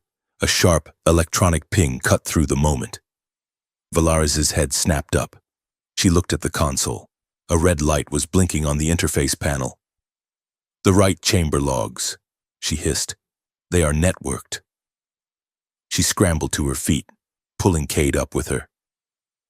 "When I activated the gravity, it sent a pulse to the local grid," she said, her voice shifting instantly back to combat mode. "It pinged the Dominion encrypted channels." "Someone was listening," Cade said, adrenaline chasing away the fatigue. "Not just listening," Valaris said, "tracking." A boom shook the facility. Dust rained down from the ceiling. "Proximity alarms," Valaris shouted. "They are here." "Who?" "Mercenaries," she said. "The Bounty Hunters Guild." The blast doors at the far end of the chamber began to glow cherry red. Sparks showered down as a plasma cutter sliced through the thick metal. "We need to move," Valaris commanded. She didn't wait. She grabbed her armor pieces from the floor, not bothering to latch them, just slinging them over her shoulder. She grabbed Cade's arm. "Run!" They sprinted out of the chamber just as the blast doors exploded inward. A squad of armored figures, Rhodian hunters and heavy combat droids, poured into the room. Weapons chattering. Laser bolts scorched the air around them. Valaris shoved Cade behind a support pillar. She dropped the armor and pulled the glaive from her back. It collapsed and extended with a metallic snap. "Go to the shuttle," she yelled. "Start the engines." "What about you?" Cade screamed over the noise of the firefight. "I will buy us time." Valaris stepped out from behind the pillar. She was unarmored, wearing only the mesh suit, but she moved like a demon, She spun the glaive, deflecting a volley of laser fire with a shield of spinning steel. She leaped. She cleared 20 feet in a single bound, landing in the middle of the mercenary squad. The glaive flashed. A droid was sliced clean in half. A Rhodian hunter was kicked into the wall with enough force to dent the metal. Cade didn't watch. He trusted her.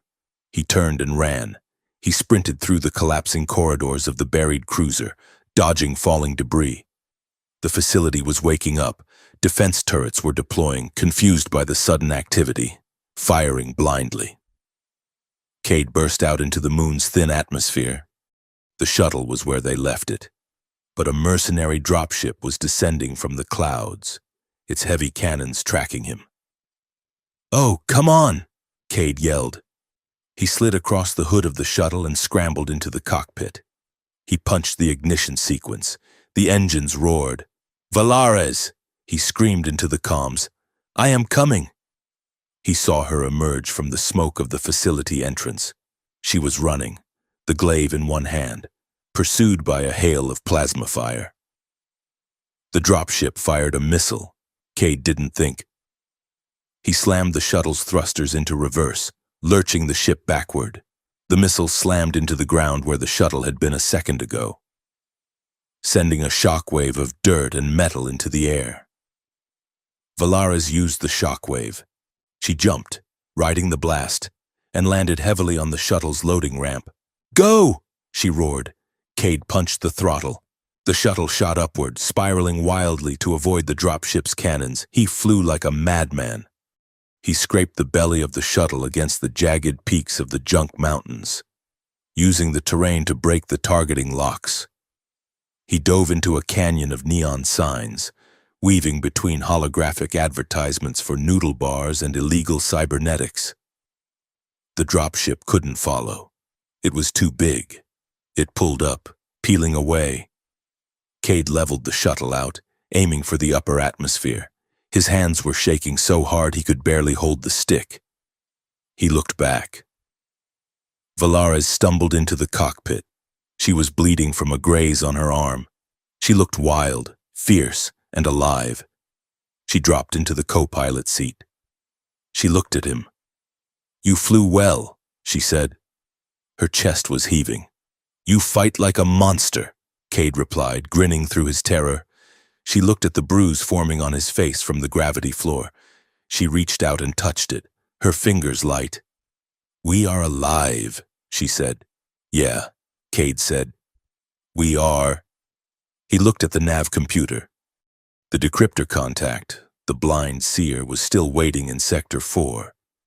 But they had just rung the dinner bell for every bounty hunter in the system. They sat there for a moment as the stars stretched into lines of light, the jump drive engaging. The silence between them wasn't heavy anymore, and it was solid. The gravity trial had broken his body, but it had forged something else, a bond that politics couldn't touch. "Next stop, the seer," Cade said, "and then the tomb." Valares added. She looked at him, and for the first time, she didn't look like a warrior assessing a liability. She looked like a partner. "Prove you won't break," she murmured, more to herself than him. "I'm still here," Cade said. "I know," she said. And as the shuttle vanished into the void, escaping the hunters and the past, they were both keenly aware that the hardest trial was not the gravity. It was the truth that awaited them in the dark. The coordinate they had extracted from the blind seer led them not to a planet, but to a scar in the fabric of space. It was an ancient jump gate, older than the Dominion, older than the colonization of Earth. It did not look like the sleek rotating rings of modern transit. It looked like a tear in the universe, a jagged wound bleeding violet light into the void. And it was singing. Cade Thorne gripped the control yoke of the stolen Phantom shuttle until his knuckles turned white. The vibration coming through the hull was not mechanical. It was a resonance that rattled his teeth and settled deep in his bone marrow. "We are drifting," Cade shouted over the hum of the engines. Navigation is locking and unlocking, and the computer can't find a vector. Valares sat in the co-pilot seat. She had removed her heavy armor pieces to save weight and increase mobility, wearing only the dark mesh undersuit. She was staring at the sensor readout, her face pale. "It is a psi gate," she said, her voice tight. "The Dominion founders used them before we relied on hyperdrives. It does not navigate by math. It navigates by intent." "Intent?" Cade asked, fighting the stick as the shuttle lurched violently to the left. "It reacts to the crew," Valares explained. "If there is fear, the gate becomes turbulent. If there is conflict, it rejects the ship. We are out of sync. Cade, you are terrified, and I am." She hesitated. "Guilty?" Cade supplied. "You feel guilty about running?" The shuttle bucked. A warning light flashed red. Proximity alert. Dimensional shear. "Yes," Valares admitted. "I feel like a traitor, and the gate senses it. It is trying to tear us apart." "We need to stabilize," Cade yelled. The nose of the shuttle was dipping toward the event horizon, where the violet light swirled into a crushing singularity. "Breathe," Valares commanded. "What?" "Breathe with me," she said. She reached out and placed her hand over his on the throttle. Her skin was cool, steady. Cade looked at her. The chaos outside the windshield, the swirling lights, the screaming metal seemed to fade slightly. "Match my rhythm," Valares said. "Inhale." Cade inhaled, exhale. He exhaled. They did it again, and again. Slowly, the frantic beating of Cade's heart began to slow. The chaotic panic of being a fugitive and of being hunted receded. He focused entirely on the weight of her hand on his and the sound of her breath. The violent shaking of the shuttle smoothed out. The navigation computer stopped cycling and locked onto a single clear path through the violet storm. "See?" Valares said softly. "Strength is not just armor. It is control. Correction. The ship's artificial intelligence, Sentinel, announced from the overhead speakers. Emotional resonance is stabilizing, but dopamine levels remain critically low. Initiating mood enhancement protocols." "Don't you dare," Cade warned. "Accessing cultural database," Sentinel continued. "Genre, pre-colonial Earth romance. Track, endless love in the void." Suddenly, the cockpit was filled with the swelling, saccharine sounds of a synthesized string orchestra, followed by a crooner singing about stars and eternal devotion. It was the kind of music played in cheap elevators and bad weddings. "Turn it off," Valares ordered, though the corner of her mouth twitched. "It is working," Sentinel argued. "Biometric scans indicate the human stress cortisol has been replaced by mild annoyance. Annoyance is a stable emotion for navigation." Cade looked at Valares. She looked at him. The absurdity of the moment, flying into an ancient alien wound in space while listening to a cheesy ballad, broke the last of the tension. Valares let out a sound that was definitely a snort. "Is this the music your people use to court mates?" she asked. "No wonder your population is so high. You are trying to drown out the noise. It is a classic," Cade defended, though he was grinning. The shuttle slipped through the gate, riding a wave of smooth, stabilized intent. The singing of the gate harmonized with the terrible music. And for a moment, they were just two travelers sharing a joke at the end of the universe. They emerged into a system that appeared on no star chart. There was a single planet, a pale white orb orbiting a dying red dwarf star. The surface was not ice, it was sand, crystalline, glass sand that caught the red light of the sun and refracted it into a million bloody prisms. "We are here," Valares said. "The tomb of the First Fleet." Cade brought the shuttle down. The landing was rough, the glass sand shifting under the landing struts like fluid. They geared up. Valares donned her armor, the familiar click and hiss of magnetic seals locking into place. Cade checked the charge on his stolen kinetic pistol. "Ready to see what the Founders hid?" Cade asked. "No," Valaris said honestly. "But I am ready to stop running." They lowered the ramp and stepped out. The wind was sharp, carrying the sound of tinkling glass.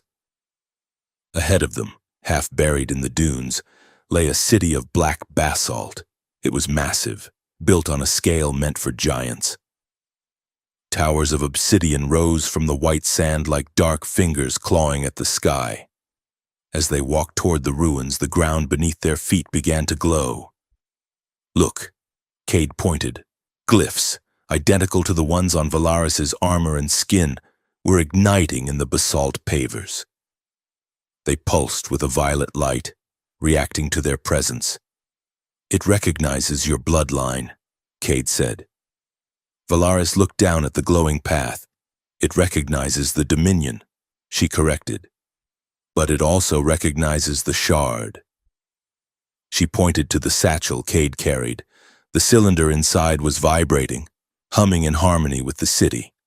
The path led them to a massive central structure, a pyramid with a flat top, surrounded by statues of the Dominion Founders, warriors with faces of stone, their eyes blindfolded. "The doors of judgment," Valaris whispered. "They only open for those who have nothing to hide." "Well, that's a problem," Cade said. "I have plenty to hide. I once told a tax auditor I was dead." The doors rumbled. They did not slide open, they dissolved, the stone turning into a mist of black particles that hung in the air. "Come," Valaris said. They stepped through the mist. Inside, the air was cold and still. The chamber was vast, lit by the same reacting glyphs, but as they walked deeper, the light changed. It shifted from violet to a sickly pale green. Cade stopped. The air shimmered in front of him. A figure materialized. It was a man in a pilot's flight suit. He was younger than Cade, with terrified eyes. "Davin," Cade whispered. The figure spoke, but it was not a recording. It was a projection of Cade's memory. "Don't leave me, Cade! The airlock is jammed, you promised." Cade stumbled back. It was his old co-pilot, 5 years ago. A smuggling run gone wrong. "I had to," Cade said to the ghost. "The hull was breaching. If I stayed, we both would have died. You ran. The ghost of Davin accused. You always run. You are fast, Cade. Fast enough to leave everyone behind." Cade felt the old shame clawing at his throat. It was the truth he carried in the dark, the reason he worked alone, the reason he never took sides. "Stop," Valaris's voice cut through the darkness. Cade looked over. She was not looking at him. She was staring at her own ghost. Standing before her was a towering Dominion instructor, holding a shock baton. Valaris, or a younger version of her, was kneeling on the floor, bleeding. "Love is a defect," the instructor roared. "Mercy is a crack in the armor. You must burn it out. Valaris, you must be cold steel." The young Valaris in the vision was crying. "I don't want to be steel," she sobbed. "Then you are broken," the instructor screamed, raising the baton.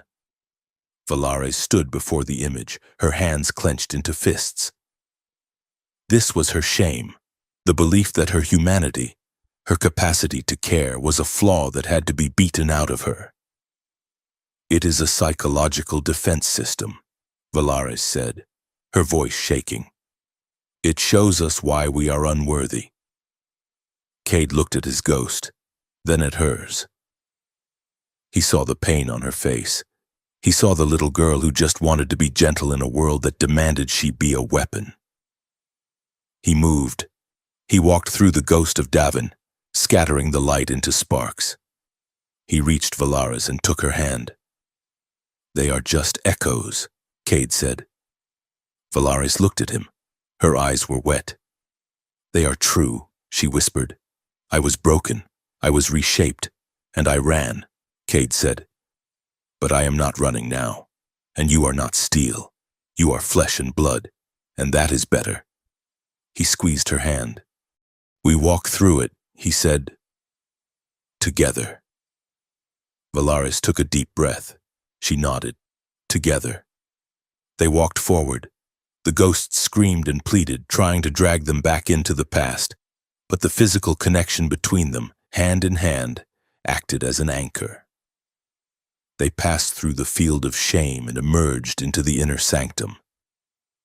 The center of the pyramid was dominated by a machine. It was not a computer, and it was not a weapon. It was a monolith of clear crystal, suspended in a magnetic field above a pit of dark energy. The crystal was etched with billions of microscopic glyphs, moving and shifting like a living hive. This is it, Valaris said, her voice filled with awe. The Vow engine. She approached the edge of the pit. The founders built this to ensure the integrity of the Dominion. She explained, it is an accountability machine. It records every order, every treaty, every vow made by the leadership. And it enforces them. Enforces them how? Cade asked. If a leader lies, Valaris said, the engine reacts. It sends a feedback pulse through the communication grid. It marks the liar. In the old days, if a senator broke a vow, their skin oaths would burn black. They would be branded instantly. Cade whistled. A politician's worst nightmare. No wonder they buried it. If this thing was active, the modern Senate would be walking around with charred skin. Valaris took the data cylinder from Cade. She slotted it into a receptacle at the base of the control plinth. The Vow engine hummed. The crystal flared with bright, white light. The memory shard is the key, Valaris said. It contains the record of the Summit massacre, the orders signed by Zarian, the payments made to Earth Core. If we feed this data into the engine, it will judge them. It will broadcast the truth to every screen in the Dominion, Cade realized. It will strip them naked. Yes, Valaris said, but it will also shatter the Dominion. The people believe in the Senate. If they learn that their entire government is a lie, there will be civil war, chaos. She looked at the machine, the weight of the decision pressing on her. We came here to find the truth, she said. But now that we have it, I am terrified to use it. Cade stepped up beside her. He didn't look at the machine. He looked at her. You said you wanted to prove you wouldn't break, he said softly. Valaris turned to him. She looked at his messy hair, his tired eyes, the stubborn set of his jaw. She saw the courier who had risked his life to save an enemy, the man who had endured 3.5 Gs just to stand beside her. She reached out and unlatched her gauntlets, letting them fall to the floor with a heavy clang. She stripped off her gloves, bare skin against bare skin. She raised her hands. Cade, she said. She stepped closer. The space between them was charged with the energy of the machine and the heat of their bodies. In the Dominion, we do not kiss, she whispered. To kiss is to consume. To take breath. She raised her hands, her palms facing his but not touching. She leaned in until her forehead was an inch from his. He could feel the warmth radiating from her. We vow, she said. We share the space between. We offer presence without possession. She closed her eyes. Cade did the same. He raised his hands, mirroring hers. His palms hovered millimeters from hers. He could feel the static, the magnetic pull, the incredible discipline it took not to close that gap. I see you, Valaris whispered, not the pilot, not the courier. I see the man who stayed. I see you, Cade replied, his voice trembling. Not the vanguard, not the weapon. I see the woman who hesitated. They stood there, suspended in the moment. It was more intimate than any touch Cade had ever known. It was a complete surrender of defenses. It was an admission that they were two broken things that fit together perfectly. "I am terrified," Valaris confessed, her breath mixing with his. "I am trained to destroy. I am afraid I will destroy you." "You won't," Cade said. "How do you know?" "Because I'm not special," Cade said. "I'm just a guy. But I'm willing to be changed by you. I'm willing to let you rewrite me. That's not destruction. Valaris, that's growth." She opened her eyes. The blue fire was there, but it was warm now. It was a hearth, not a laser. "Then let us be changed," she said. A sonic boom shattered the silence. The walls of the temple shook. Dust rained down from the ceiling. Sentinel's voice cut through the air, devoid of humor. "Alert! Hostile signatures detected. Atmospheric breach. Multiple drop pods inbound." Valaris pulled back, the moment shattering. She grabbed her gauntlets from the floor. "They found us," she said. "Who?" The doors of the sanctum exploded inward. Through the smoke, a figure walked. He was massive, encased in gold-trimmed armor adorned with the skulls of predators. He held a heavy plasma repeater in one hand as if it were a toy. Strike Commander Krov. Behind him, a squad of Dominion death troopers fanned out, their weapons raised. "Vanguard Valaris." Krov boomed. His voice was amplified, echoing off the basalt walls. "You are difficult to track, Krov," Valaris said, snapping her gauntlets back into place. "You are far from your kennel." "I am here on a rescue mission," Krov said, stepping over the rubble. "The Senate is worried about you. They believe you have been brainwashed by this human parasite." He gestured to Cade with the barrel of his gun. "Step away from the alien filth." "Valaris," Krov ordered, "return to the fold. We will purge your mind, and you can serve the Dominion again." Valaris picked up her glaive. She stood in front of Cade, a wall of obsidian and resolve. "I am not brainwashed. Krov, I am awake." Krov laughed, a harsh, grinding sound. "Awake? You are hallucinating. You are a traitor who stole a shuttle and kidnapped a prisoner." "That is a lie," Valaris said calmly. Suddenly, the room lurched. The vow engine pulsed. A beam of white light shot out from the crystal, striking the floor near Krov's feet. The stone hissed and melted. "What is this?" Krov yelled, jumping back. "The engine," Cade shouted, realizing what was happening. "It reacts to lies." Krov looked at the machine. Then he looked at Valaris.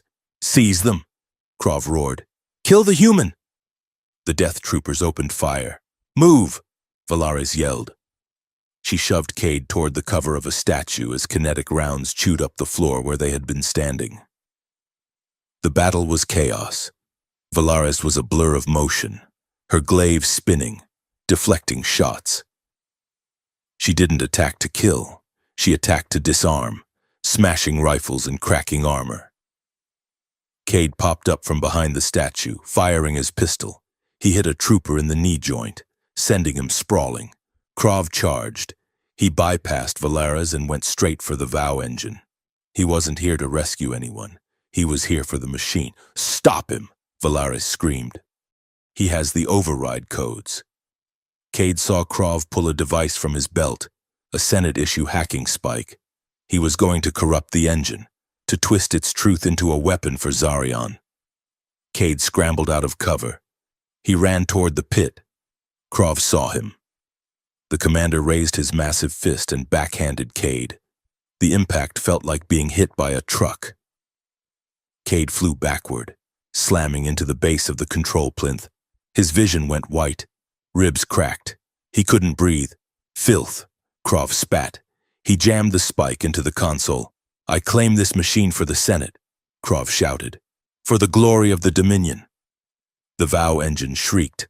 A lie. The crystal turned a violent, angry red. The floor of the temple began to shift. Blocks of stone shot upward, crushing two death troopers against the ceiling. Light spears erupted from the walls, impaling the air.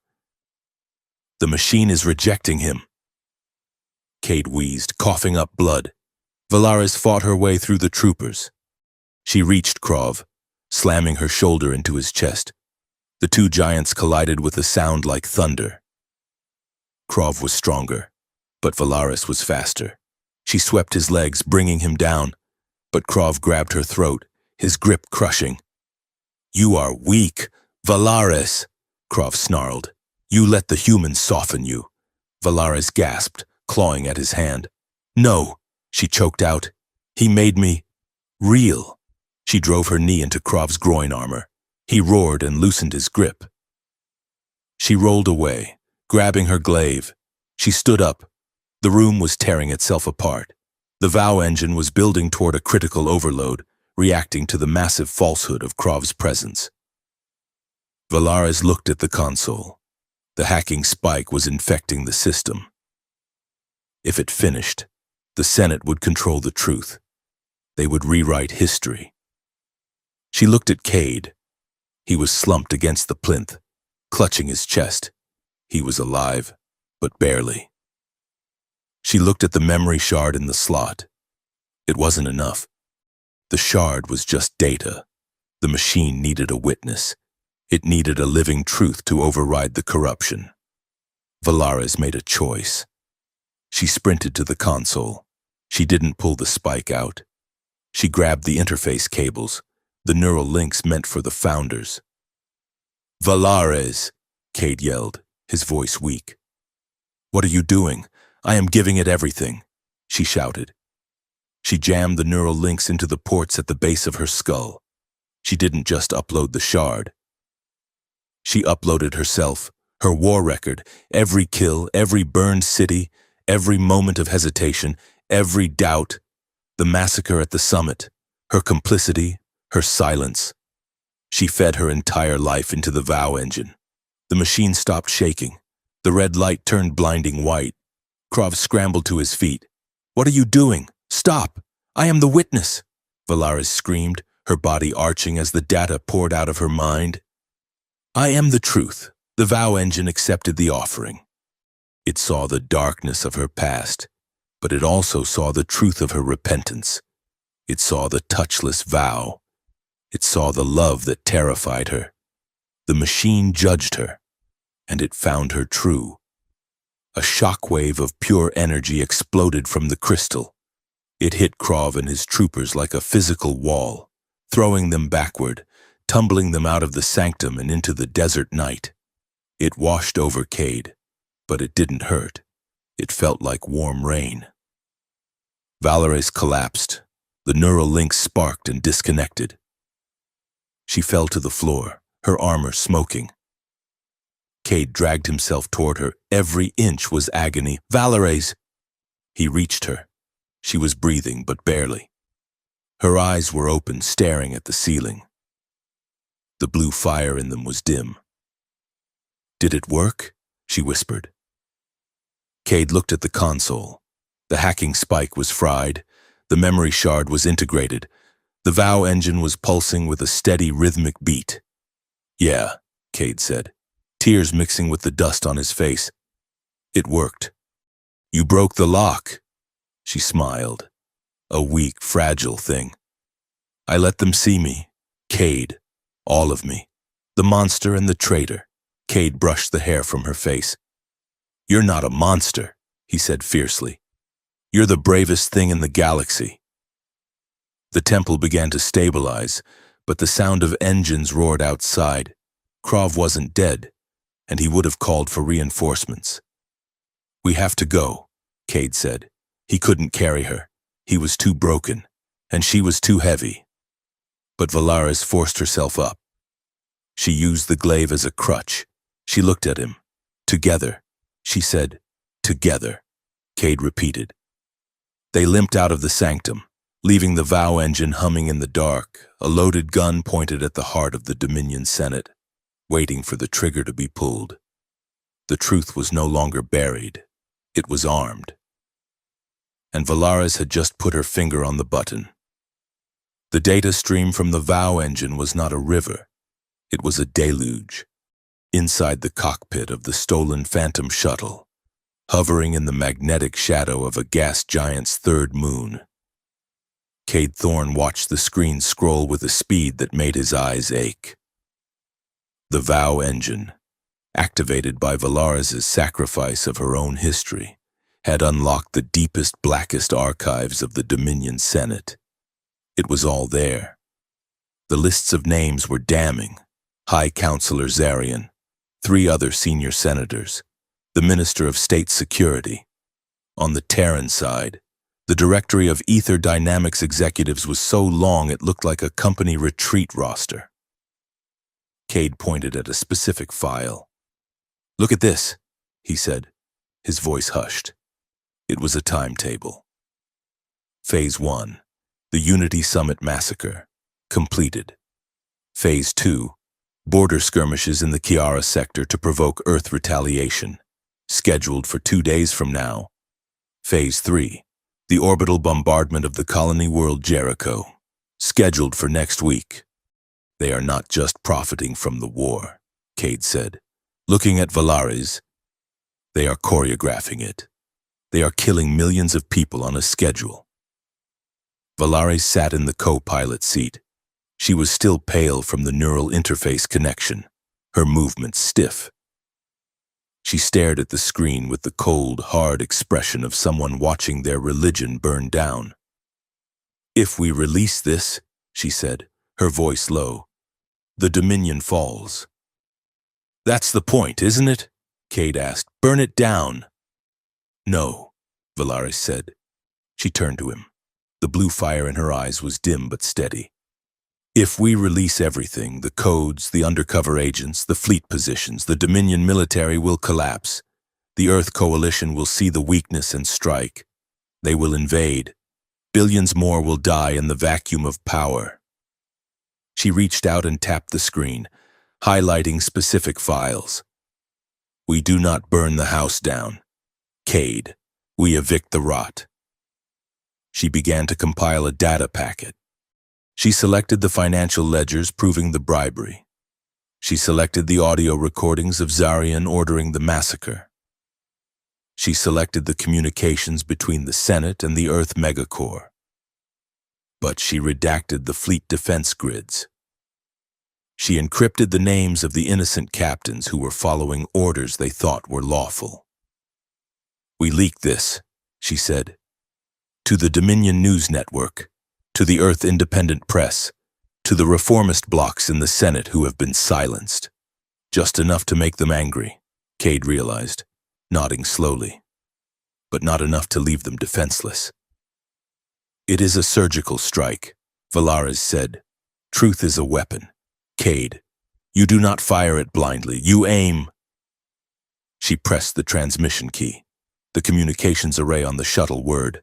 The packet, an encrypted torpedo of scandal, shot out into the slipstream, bouncing off relay buoys, multiplying, spreading like a virus across the galaxy. "It is done," Valaris said, leaning back. "Now we wait for the fire." The fire caught fast. Within 12 hours, the galaxy was screaming. They monitored the broadcasts from the safety of the nebula. The Dominion News Network, usually a mouthpiece for the state, was in chaos. Anchors were reading the leaked documents with trembling hands. Images of Zarian's signature on the kill orders were plastered across holographic billboards from the core worlds to the outer rim. On Earth, the stock price of Ether Dynamics plummeted to 0 in 6 minutes.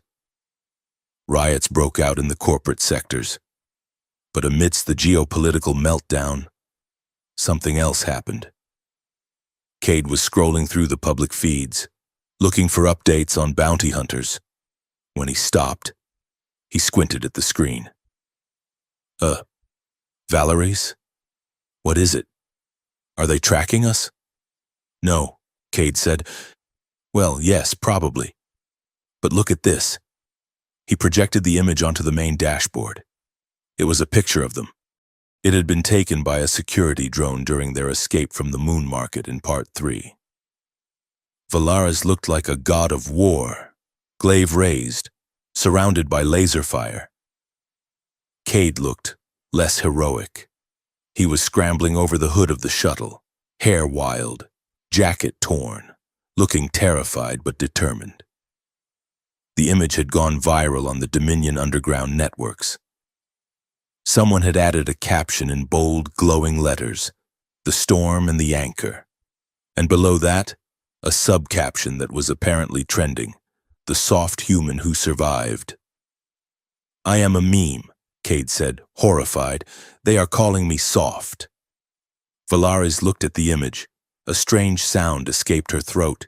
It took Cade a second to realize she was laughing. "It is accurate," she said. "You look very squishy." "Squishy?" Cade sputtered. "I was dodging a missile. That is a tactical grimace." She pointed to the comments scrolling beneath the image. "Look at how small he is," one user wrote. "He has no armor, yet he stands beside the vanguard. He must have a heart of iron to keep up with her." Another wrote, "I want a soft human." A third comment read. Valaris stopped laughing. She read the comments silently. "They do not see a parasite," she said softly. "They see a partner." She looked at Cade. "For decades, the Senate told us humans were vermin, weak, deceitful. But this image, it shows something else. It shows that we can exist together." "Great," Cade said, slumping in his chair. "I am a symbol of interspecies romance." "My mother will be so confused. You are a symbol of courage," Valaris corrected, "and that makes you dangerous." The message arrived 2 hours later. It bypassed the standard encryption channels, utilizing a high-priority diplomatic frequency. It originated from the Senate Capitol. To Vanguard Valaris and the human citizen Cade Thorne. Cade played the audio. The voice was smooth, polished, and terrifyingly calm. "It was High Counselor Zarian. We have seen your little broadcast. It is a compelling work of fiction. However, it has caused unrest. The Senate wishes to resolve this without further bloodshed. We offer a peace corridor, a guarantee of amnesty. Come to the Capitol. Present your evidence to the Grand Assembly. If your truth holds, we will step down. If it does not, you will face justice. You have 24 hours. Cade looked at Valaris. "It's a trap." "Obviously," Valaris said. "They don't want a trial," Cade said. "They want a show. They want to parade us in front of the cameras, force us to recant, and then execute us to restore order." "Yes," Valaris said. "They need public closure. They cannot just kill us in the dark anymore. We are too famous. They need to discredit us." "So we run?" Cade asked. Valaris stood up. She walked to the viewport, staring out at the swirling gases of the nebula. "If we run, the leaks will be dismissed as fake news," she said. "The Senate will spin the narrative. They will say we are terrorists who fabricated the evidence. The riots will end. The war will continue." She turned to face him. "The VOW engine only works in the presence of lies, Cade. It needs to be close to the source." "You want to bring the engine to the Senate?" Cade asked. "That thing is the size of a house. We left it in the ruin. We do not need the crystal," Valaris said. "We need the link, the remote trigger." She tapped the side of her head, where the neural interface port was still raw and red. "I am the link. The engine is keyed to my biosignature now. If I am in the Senate arena, and they lie, I can make the engine react remotely. I can make the truth visible. But we have to walk right into the trap," Cade said. "We have to let them capture us."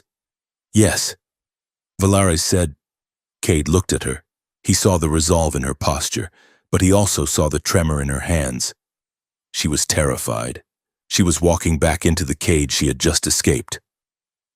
"Okay," Cade said. "Okay? I'm the soft human who survived, right?" Cade grinned, though it didn't reach his eyes. "Let's go invoke some accountability." The journey to the Capitol took 10 hours. They spent the time in the quiet dark of the shuttle, preparing. Cade polished his boots. It was a nervous habit. Valaris sharpened her glaive, the rasp of the whetstone filling the cabin. They were in hyperspace, the stars outside streaking by in long white lines. Cade, Valaris said. He looked up. She had stopped sharpening the blade. She was looking at him with an intensity that made his breath catch. When we land, she said, they will separate us. They will try to use you against me. They will tell me that if I do not confess, they will torture you. I know, Cade said. I need you to know something, she said. She stood up and crossed the small space between them. She did not tower over him this time. She seemed to bring herself down to his level. I spent my life believing that strength was solitude, she said. That desire was a crack in the hull. But these last few days, with you, I have felt stronger than I ever did as a vanguard. She reached out and took his face in her hands. Her thumbs brushed his cheekbones. I will not let desire make me weak, she said fiercely and low. I will not confess to save you, Cade. I will not trade the truth for your life. Because if I do, the war continues, and your life is forfeit anyway. Cade covered her hands with his own. Good, he said. Good? She asked, surprised. If you gave up, you wouldn't be the woman I'm falling in love with, Cade said.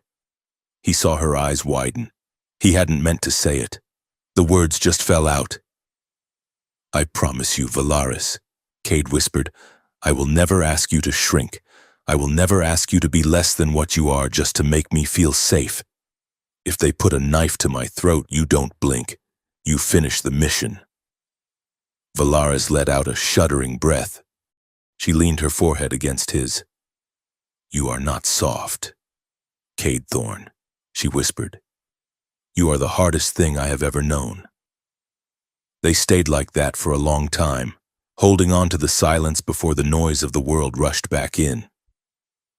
It wasn't a goodbye. It was a fortification. The Phantom dropped out of hyperspace above the Dominion capital world, Ethelgard. It was a planet of silver spires and floating platforms, beautiful and cold. A squadron of interceptors was waiting for them. Unidentified vessel. The traffic controller hailed, You are entering the peace corridor. Maintain vector. Do not deviate. We are complying, Cade radioed back. And hey, make sure you get my good side on the landing cameras. They were guided to a massive landing platform suspended a mile above the city. The wind whipped at the shuttle as they touched down. The ramp lowered. Cade and Valaris stepped out. They were met by a battalion. Hundreds of soldiers in pristine white ceremonial armor stood in formation. Drones buzzed overhead, their camera lenses zooming in, broadcasting this moment to trillions of sentient beings. And standing at the front of the formation was Strike Commander Krov. He looked worse for wear. His armor was scorched from the VOW engine blast and his face was bruised, but his grin was triumphant. So, Krov boomed, his voice carrying over the wind. The rats come crawling back. Cade stepped forward. He raised his empty hands. We are here for the amnesty, Cade said loud enough for the drones to hear. We have evidence to present to the Senate. Krov laughed. He stepped forward, closing the distance. There is no amnesty for traitors. Human. Krov growled. He moved with deceptive speed. He swung his armored fist. Cade saw it coming. He didn't dodge. He knew the cameras were watching. He took the hit. The impact lifted him off his feet. He slammed into the metal deck, tasting copper. His lips split. His vision swam. Valaris roared. She started to move, her hand reaching for her glaive. Cade scrambled up. Wait, he shouted, spitting blood onto the silver platform. He looked at Krov. He wobbled, then straightened his jacket. Is that all you got? Cade asked, grinning through the red mess on his teeth. I have had rougher massages from a protocol droid. Krov blinked. He raised his fist again, but Cade turned to the soldiers behind Krov. "You see this?" Cade shouted, pointing at Krov. "He is afraid. He punches a courier because he is terrified of what is in my head. Is this your commander? A bully in fancy armor?" The soldiers shifted. They didn't lower their weapons, but the discipline wavered. They had seen the meme. They had seen the soft human stand up to a vanguard, and now they were watching him laugh at a strike commander. Krov snarled. "Silence him." He drew his sidearm. Before he could fire, a voice cut through the air. "Stand down! Commander!" A figure emerged from the ranks of the soldiers. It was Tyrus, the handler, the political aide with the watery eyes and the serpent smile. He was flanked by 4 elite guards who wore distinct blue sashes, the mark of the Senate security detail. "This prisoner is under the protection of the High Council," Tyrus said smoothly, stepping between Krov and Cade. "He is to be delivered to the arena alive and conscious." Krov glared at Tyrus. "You are protecting this filth." "I am protecting the integrity of the hearing," Tyrus said. He looked at Valaris. "And I am ensuring that the vanguard arrives on schedule." Tyrus signaled the guards. They moved in, shackling Valaris and Cade with energy cuffs. Valaris did not resist. She locked eyes with Tyrus. The handler's face was unreadable. But as he checked Valaris's cuffs, his hand lingered for a split second on her wrist. He tapped a code against her skin. 3 taps. Pause. 1 tap. It was a reformist code. Ally. Valaris went still. She looked at Tyrus with new eyes. He wasn't a snake for the Senate. He was a mole. "Walk," Tyrus ordered loudly, pushing her forward. "The audience is waiting." They were taken to the holding cells beneath the Senate arena. The cells were opulent, lined with velvet and gold, designed to make the prisoners look like guests until the moment of execution. As soon as the door sealed, Tyrus disabled the audio bugs with a jammer device from his pocket. "We have 5 minutes," Tyrus said, his voice dropping the polished affectation. He looked tired, terrified. "You are the leak," Valaris said. "You sent the coordinates for the peace corridor." "I did," Tyrus admitted. "And I have been feeding intelligence to the reformist bloc for 2 years. Zarion is insane. Valaris, he wants a forever war to line his pockets. He is destroying the soul of the Dominion." "Why help us now?" Cade asked, wiping the blood from his lip. "Because you actually have the weapon," Tyrus said. "The Vow engine. The data you leaked was damaging, but the Senate is already spinning it. They are claiming the recordings are deep fakes generated by Earth AI. Of course they are," Cade muttered. "But the engine," Tyrus said, his eyes gleaming. "If you can make it work, if you can make the lies visible in real time, they cannot spin that. The hearing starts in 20 minutes. Tyrus continued rapidly. "Zarion will be presiding. He will ask you questions, he will lie, he will force you to lie. I can trigger the engine," Valaris said. "But I need a signal boost. The ruins are systems away.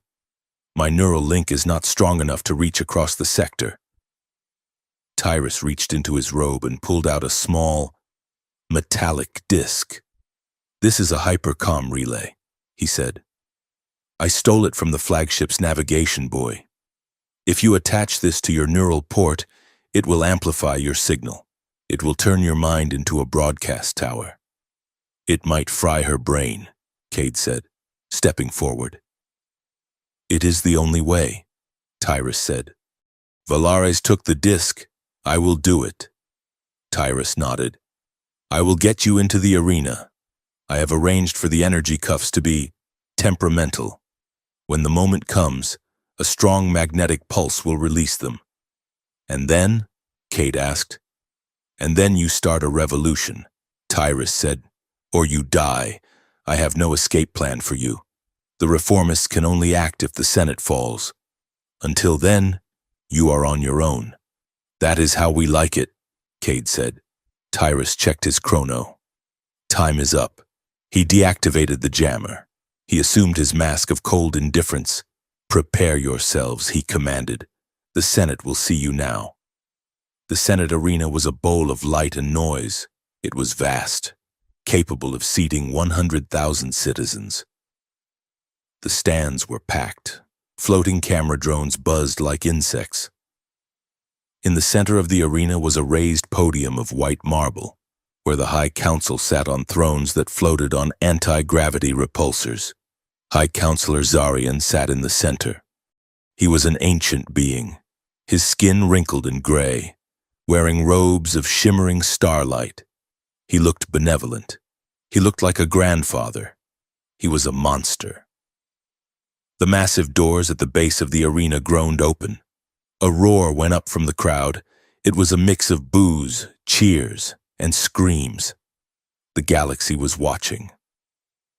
Valaris stepped out into the light. She walked with her head high. She wore her armor, though it was battered and scorched. The energy cuffs bound her wrists in front of her. Cade walked beside her. He limped slightly. His face was swollen. He looked small next to her, next to the scale of the arena, but his knees were steady. They walked to the center of the sand, stopping beneath the floating thrones. Zarian leaned forward. His voice was amplified, booming through the stadium. "Vanguard Valaris," he said, "you stand accused of high treason, of conspiring with an enemy of the state, of fabricating evidence to destabilize our glorious society." He looked at Cade. "And you, human, you stand accused of corrupting a warrior of the Dominion." Cade looked up at the floating old man. He squinted against the lights. "Corrupting is a strong word," Cade said, his voice amplified by the arena mics. "I prefer enlightening." The crowd murmured. Zarian smiled, a sad, pitying smile. "We offer you this chance, Valaris," Zarian said. "Renounce this madness. Admit that the human tricked you. Admit that the data was faked, and we will show you mercy." Valaris looked at Zarian. She felt the hypercom relay pressed against the neural port at the base of her neck, hidden by her hair. She looked at Cade. He gave her a tiny nod. "Do it." She looked back at Zarian. "I cannot admit to a lie. Counselor," she said clearly. Zarian sighed. "Then you leave us no choice." He turned to the cameras. "Citizens of the Dominion," he declared. "We strive for peace, we strive for order. But there are those who would tear us apart for profit. The Earth Coalition wants to destroy us." Valaris closed her eyes. She reached out with her mind. She found the thread, the quantum connection to the VOW engine, sitting miles away in the black basalt city. She felt the machine wake up. Zarian continued his speech, his voice rising in passion. "I love this Dominion. I have served it with nothing but honor. I have never sought personal gain. The war is necessary for our survival. Lie." Valaris pushed. She slammed her mental command into the relay. "Testify." The VOW engine roared across the void. In the center of the arena, the air split open. It wasn't a physical breach. It was a holographic projection, fueled by the VOW engine's power, forcing itself into the Dominion network. A massive beam of red light struck the podium. Zarian stumbled as his throne shuddered. "What is this?" he screamed. The red light solidified. It formed a glyph in the air above his head, a burning, undeniable symbol known to every child of the Dominion. "Deceit," the crowd gasped. 100,000 people went silent. Zarian looked up at the burning brand. "Technical malfunction," he shouted. "Cut the feed." But Valaris pushed harder. She felt blood trickle from her nose. The strain was immense. She looked at the Minister of Security sitting next to Zarian. "Did you order the massacre?" she shouted. The minister panicked. "No, I did not! Flash!" A spear of red light erupted from the floor, shattering the minister's hover throne. He fell to the sand, screaming. Deceit. The arena erupted. It wasn't just a malfunction, the very air was judging them. Cade laughed. It was a hysterical, terrifying sound. He looked at the cameras. "Ask them," he shouted to the crowd. "Ask them about the money."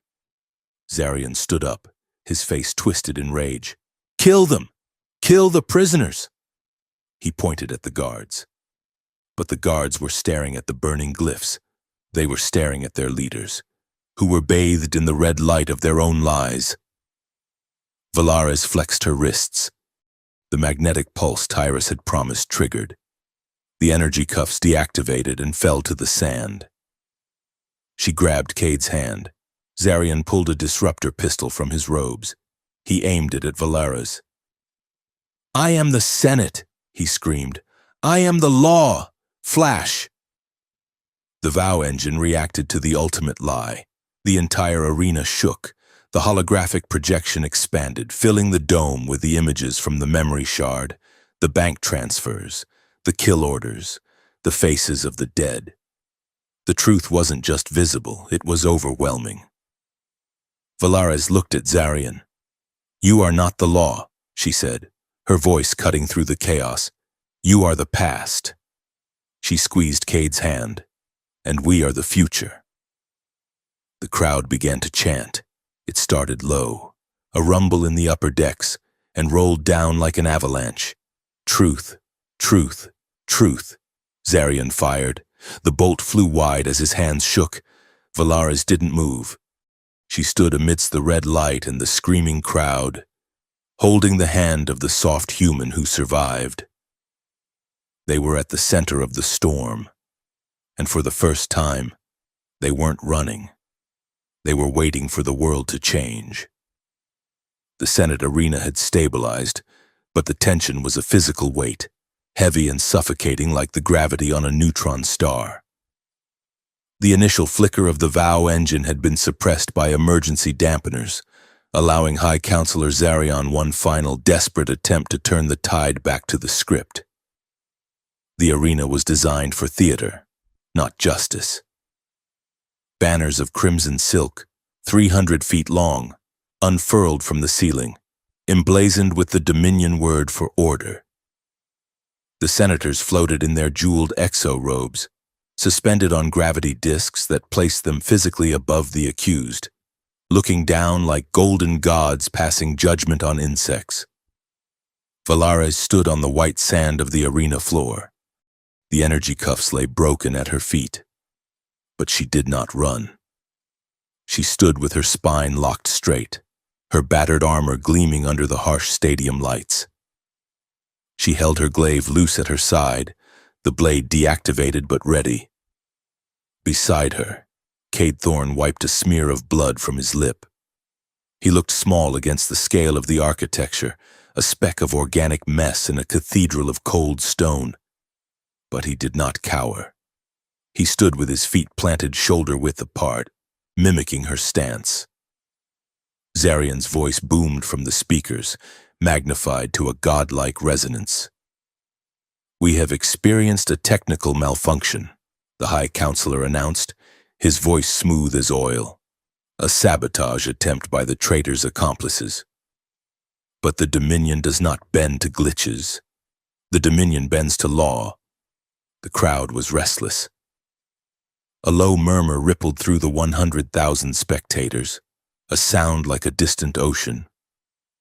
They had seen the red light. They had seen the word deceit burn in the air.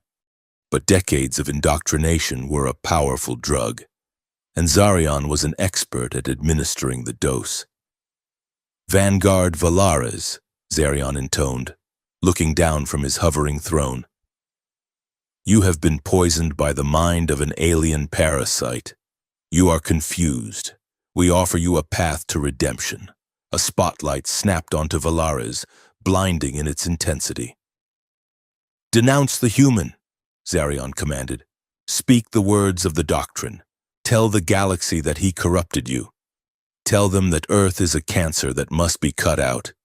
Do this, and you will be restored to your rank." The arena went silent. Every camera drone zoomed in on Valaris's face. She looked up at Zarian. She did not squint against the light. Her eyes were pools of cold blue fire, ancient and unyielding. "I cannot denounce him," Valaris said. Her voice was not amplified, yet it carried through the silence with a bell-like clarity. Zarian leaned forward, his benevolent mask slipping. "Why? Is his hold on your mind so strong?" "No," Valaris said, "because to denounce him would be to speak a lie. And I am done with lies." She turned to the cameras, addressing the citizens watching from the core worlds to the lawless fringe. "You call him a parasite," she said calmly. "You call him a corruptor. But when the sky fell on the summit station, he did not run. When I was targeted by my own government, he did not abandon me. He is not a cancer, High Counselor. He is a mirror, and you are terrified of what you see in him." The crowd murmured louder. This was not the script. The monster was supposed to roar. She was not supposed to speak with the calm precision of a philosopher. Zarian's hand gripped the armrest of his throne. "Then you choose death," he hissed. But before he could signal the executioner, a chime rang out through the arena's communication grid. A holographic projection materialized in the VIP box, hovering near the Senate dais. It was a man in a sharp, gray suit, a Terran suit. He projected the slick, manufactured confidence of a shark in a swimming pool. Director Halloway, CEO of Ether Dynamics. The projection turned its gaze to Cade. "Mr. Thorne," Halloway said. His voice was projected to the center of the arena, bypassing the Senate's audio controls. A bold move that showed exactly who held the real power. Cade looked at the hologram. "Halloway, you look expensive. We have a proposal, Cade," Halloway said, ignoring the jab. "This situation has become volatile. Ether Dynamics is willing to intervene. We can extract you. Right now, a stealth transport is holding position in the upper atmosphere." The crowd watched, confused. The enemy was offering a rescue? "We will wipe your debt," Halloway continued. "We will deposit 50 million credits into an account on Mars. You will live the rest of your life in luxury. All you have to do is step away from her." Halloway gestured to Valaris. "Tell the Senate she kidnapped you. Tell them she forced you to hack the summit logs. Walk away. Cade, be the victim. Go home rich." Cade looked at the hologram. Then he looked at Valaris. She was not looking at him. She was staring straight ahead, her jaw set. She would not ask him to stay. She had promised never to ask him to shrink. Cade looked back at Halloway. 50 million? 100 million. Halloway countered. "It is a rounding error for us. Just walk away." Cade started to laugh. It wasn't a nervous laugh this time. It wasn't a deflective joke. It was a genuine belly-deep laugh that echoed off the marble walls. It was the sound of someone realizing that the most powerful people in the universe were also the most pathetic. "You guys just don't get it, do you?" Cade said, shaking his head. He stepped closer to the hologram, his voice turning hard. "You think you can buy me? You think because I'm a courier, because I'm human, that I'm for sale?" He pointed at Valaris. "She walked through hell for me. She fed her own soul into a machine to save a galaxy that hates her. And you think I'm going to trade that for a condo on Mars?" Cade looked up at the stands, at the millions of eyes watching. "Keep your money." "Halloway," Cade shouted, "I would rather die standing next to the truth than live on my knees with your gold." Halloway's hologram flickered, his expression souring. "You are a fool." "Mr. Thorne." "No," Cade said. "I'm just expensive, and you can't afford me." The crowd erupted. A roar of shock and begrudging respect. The soft human had just spat in the face of an empire. Zarian had lost control. The narrative was shattered. "Commander Krov!" Zarian screamed, his voice cracking. "End this! Execute them!" The massive gates at the far end of the arena ground open. Strike Commander Krov emerged, leading a squad of 50 death troopers. But Krov was not walking. He was piloting a mechanized combat walker. A 10-foot-tall exoskeleton of black metal armed with rotary cannons and plasma shears. "Honorable execution," Krov bellowed, his voice amplified by the walker's speakers. He didn't wait for a signal. He opened fire. The rotary cannons spun up, spitting a hail of kinetic rounds that chewed up the sand. "Move!" Valaris shouted. She shoved Cade to the side, taking the brunt of the shockwave as the rounds impacted the ground where they had been standing. She activated her glaive, the blades humming to life with a violet glow. She did not charge Krov. She couldn't. The firepower was too dense. She danced. She moved with a fluidity that defied physics for something so large. She spun the glaive, creating a deflector shield of spinning steel that sparked and hissed as it caught the bullets. She retreated, pulling the fire away from Cade. Civilians in the front row screamed as stray rounds shattered the protective glass barrier of the stands. "Careful, Krov!" Valaris roared. "You are firing on citizens. Collateral damage is acceptable." Krov laughed, stepping the walker forward. The walker's foot crushed a stone pillar into dust. A section of the stands collapsed, sending debris raining down on a group of spectators. Dominion citizens, families. Krov turned his plasma shear toward the rubble, not caring who was underneath. Valaris moved. She sprinted across the open ground, ignoring the hail of fire from the death troopers. She slid under the walker's legs, coming up between the machine and the fallen civilians. She planted her feet. She held her glaive horizontal, blocking a strike from the plasma shear that would have vaporized the spectators. The impact drove her to her knees. The ground cracked beneath her boots, her armor groaned, sparks flying from the joints. "Run!" she screamed at the civilians over her shoulder. "Get to safety!" The spectators, who had spent the last hour booing her, stared in shock. The traitor was saving them. The hero was trying to kill them. Krov pressed down, the walker's hydraulic strength immense. "Die, traitor!" Krov snarled. Valaris gritted her teeth, blood running from her nose. "I am no traitor," she strained, pushing back against the machine. "I am the shield." Cade was moving. He wasn't a soldier, but he was a pilot. He knew machines. He saw the heat vents on the back of Krov's walker. He scrambled up a pile of rubble, dodging laser fire from the troopers. He pulled the kinetic pistol Valaris had given him. "Hey, ugly!" Cade shouted. Krov turned the walker's head. Cade fired, not at the armor, but at the exposed coolant line on the walker's knee joint. The line ruptured. Blue coolant sprayed out, freezing instantly on contact with the air. The joint seized up. The walker stumbled. Valaris used the opening. She roared, channeling every ounce of her strength into an upward thrust. She threw the walker's arm off balance. She spun, slashing the glaive through the other hydraulic leg. The massive machine toppled, crashing into the sand with a sound like a falling building. But Krov wasn't done. He blew the emergency hatch and crawled out, bleeding and furious, armed with a heavy repeater. "Kill them all," Zarian screamed from his throne. "Burn the arena down if you must." That was the mistake. That was the lie that tipped the scale. The Vow engine, miles away in the ruin, was fully awake now.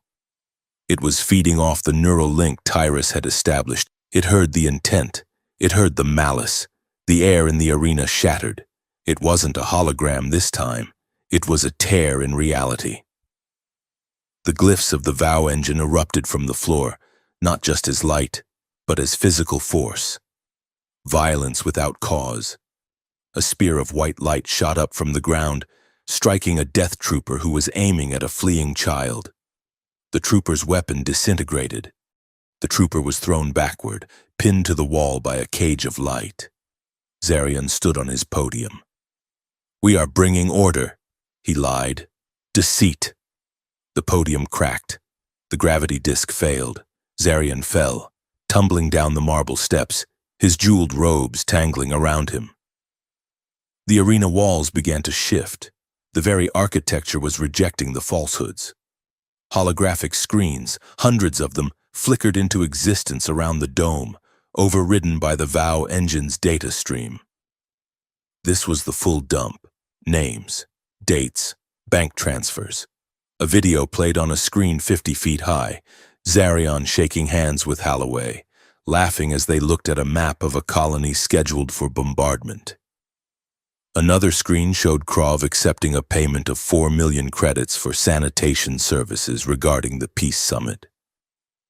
The crowd looked at the screens.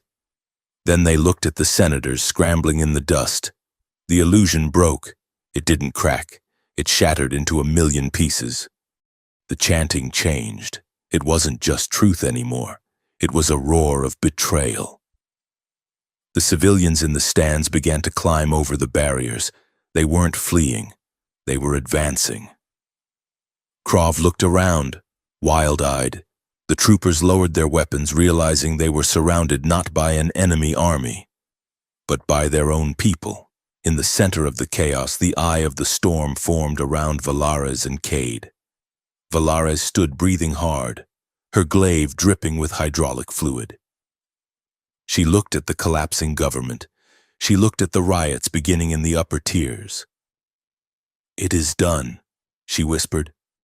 "No," Cade said, stepping up beside her. "It's just starting." He pointed to Zarian. The old man was crawling through the sand, trying to reach a hidden exit. Valaris walked toward him. She did not run. She walked with the terrible inevitability of a glacier. She stopped in front of Zarian. He looked up at her, his face a mask of terror. "Mercy," he whimpered. "I am an old man." "You are a liar," Valaris said, "and the engine has judged you." She did not kill him. She reached down and ripped the Senate seal from his robe. She tossed the gold badge onto the sand. "You are nothing," she said. She turned away. She looked at Cade. The adrenaline was fading, leaving behind a clarity that was sharp and painful.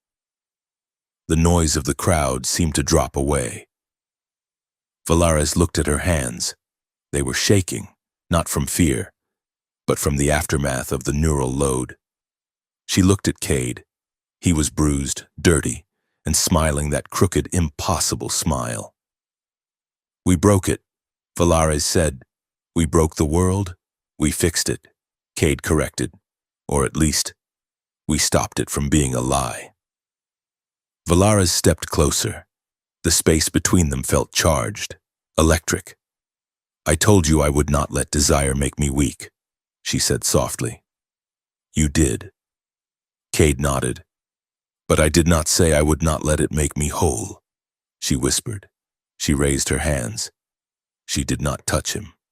She brought her palms up, hovering inches from his face, framing him without possessing him. It was the final right, the choice. She could have walked away. She could have claimed victory as the solitary warrior, the icon of strength. Instead, she chose the bond. She leaned in. Her forehead hovered a millimeter from his.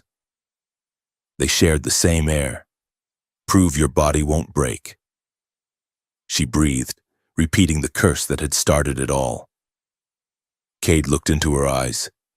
He saw the centuries of war, the scars, the training that told her to be alone, and he saw her choosing him anyway. He raised his own hands. He mirrored her posture, his palms hovering near hers, creating a circuit of heat and intent. "I'll prove I won't break," he whispered back. Then he smiled, soft and true. "And you'll prove you don't have to carry everything alone." Valaris let out a sound that was half sob, half laugh. She closed the distance. Her forehead rested against his. It wasn't a kiss. It was an anchor. Two drifting ships tying themselves together in the middle of a hurricane. For a moment, there was peace. Then the reality of the revolution crashed back in. Tyrus appeared, running across the sand, flanked by a group of reformist guards. "We have to go," Tyrus shouted. "The Loyalists are calling in orbital strikes on the city. They would rather glass the capital than lose control." Valaris pulled back, her eyes snapping to combat readiness. "Where is the transport?" she asked. "South Pad," Tyrus said. "But Valaris, there is something else." He stopped, looking at her with a strange expression. Awe. Fear. "The Vow engine," Tyrus said quickly. "When you connected, when you uploaded your biosignature, it accessed the Founder's genetic database." Valaris froze. "What?" "Your bloodline," Tyrus said. "You are not just a vanguard. You are a direct descendant of the first Founder, the one who built the engine." Cade looked at Valaris. "Your royalty?" "No," Valaris whispered, horrified. "You are a claimant," Tyrus said. "By Dominion law, you are the rightful heir to the High Council. You could lead the reforms. You could rule." Valaris looked at the burning arena. She looked at the mobs tearing down the banners of order. "Rule?" she said. "I am a soldier. I destroy. I do not govern. You are the only one they will listen to," Tyrus said. Valaris looked at Cade. She saw the question in his eyes.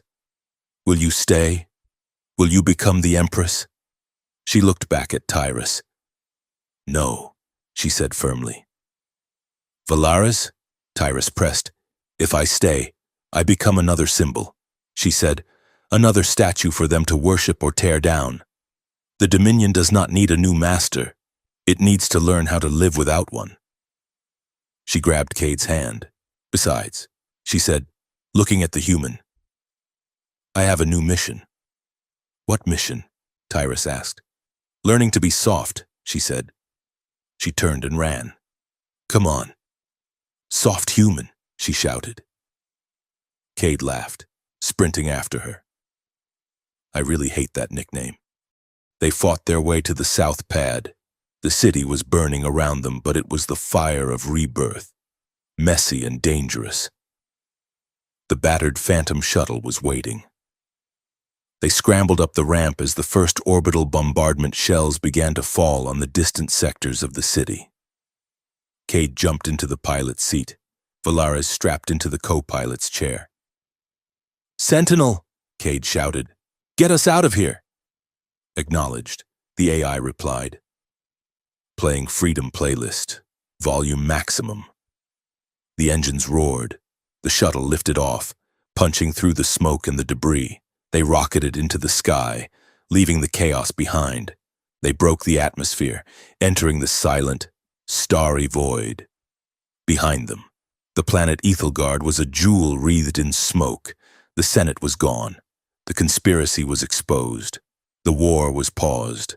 Valaris unbuckled her harness. She turned her seat to face him. She began to strip off her armor, the gauntlets, the chest plate, the heavy boots. She piled them on the floor, a heap of metal that no longer defined her. She sat there in her mesh suit, breathing hard, looking human and vulnerable and terrifyingly free. "Where are we going?" Cade asked, checking the nav computer. "We are wanted in 12 systems and we go to the edge," Valaris said, "to the unknown." She reached out and took his hand. This time, she didn't hover. She grabbed it, solid, warm, real. "Are you afraid?" she asked, terrified. Cade admitted. "You?" "Petrified," she said. She squeezed his hand. "Good," she said. "Fear keeps us honest." Cade looked at her. He saw the woman who had broken a government to save a conscience. He saw the warrior who had learned that the hardest armor to wear was her own skin. Desire without respect is violence, Cade thought, looking at their joined hands. Strength without vulnerability is tyranny. But this was something else. This is going to be a hell of a story, Cade said. Valaris smiled. A true smile. Write it down, courier, she said. But leave out the part where I fell down the stairs. I'm keeping the stairs, Cade said. It adds character. She laughed, and the sound was better than any engine, better than any weapon. The stars swallowed them, vast and indifferent and beautiful. There was no certainty of peace. There was no guarantee of a happy ending. There was only the shuttle, the void, and the choice they made every single second. To keep choosing truth, to keep choosing each other, to prove that bodies might break, but the things that bind them do not.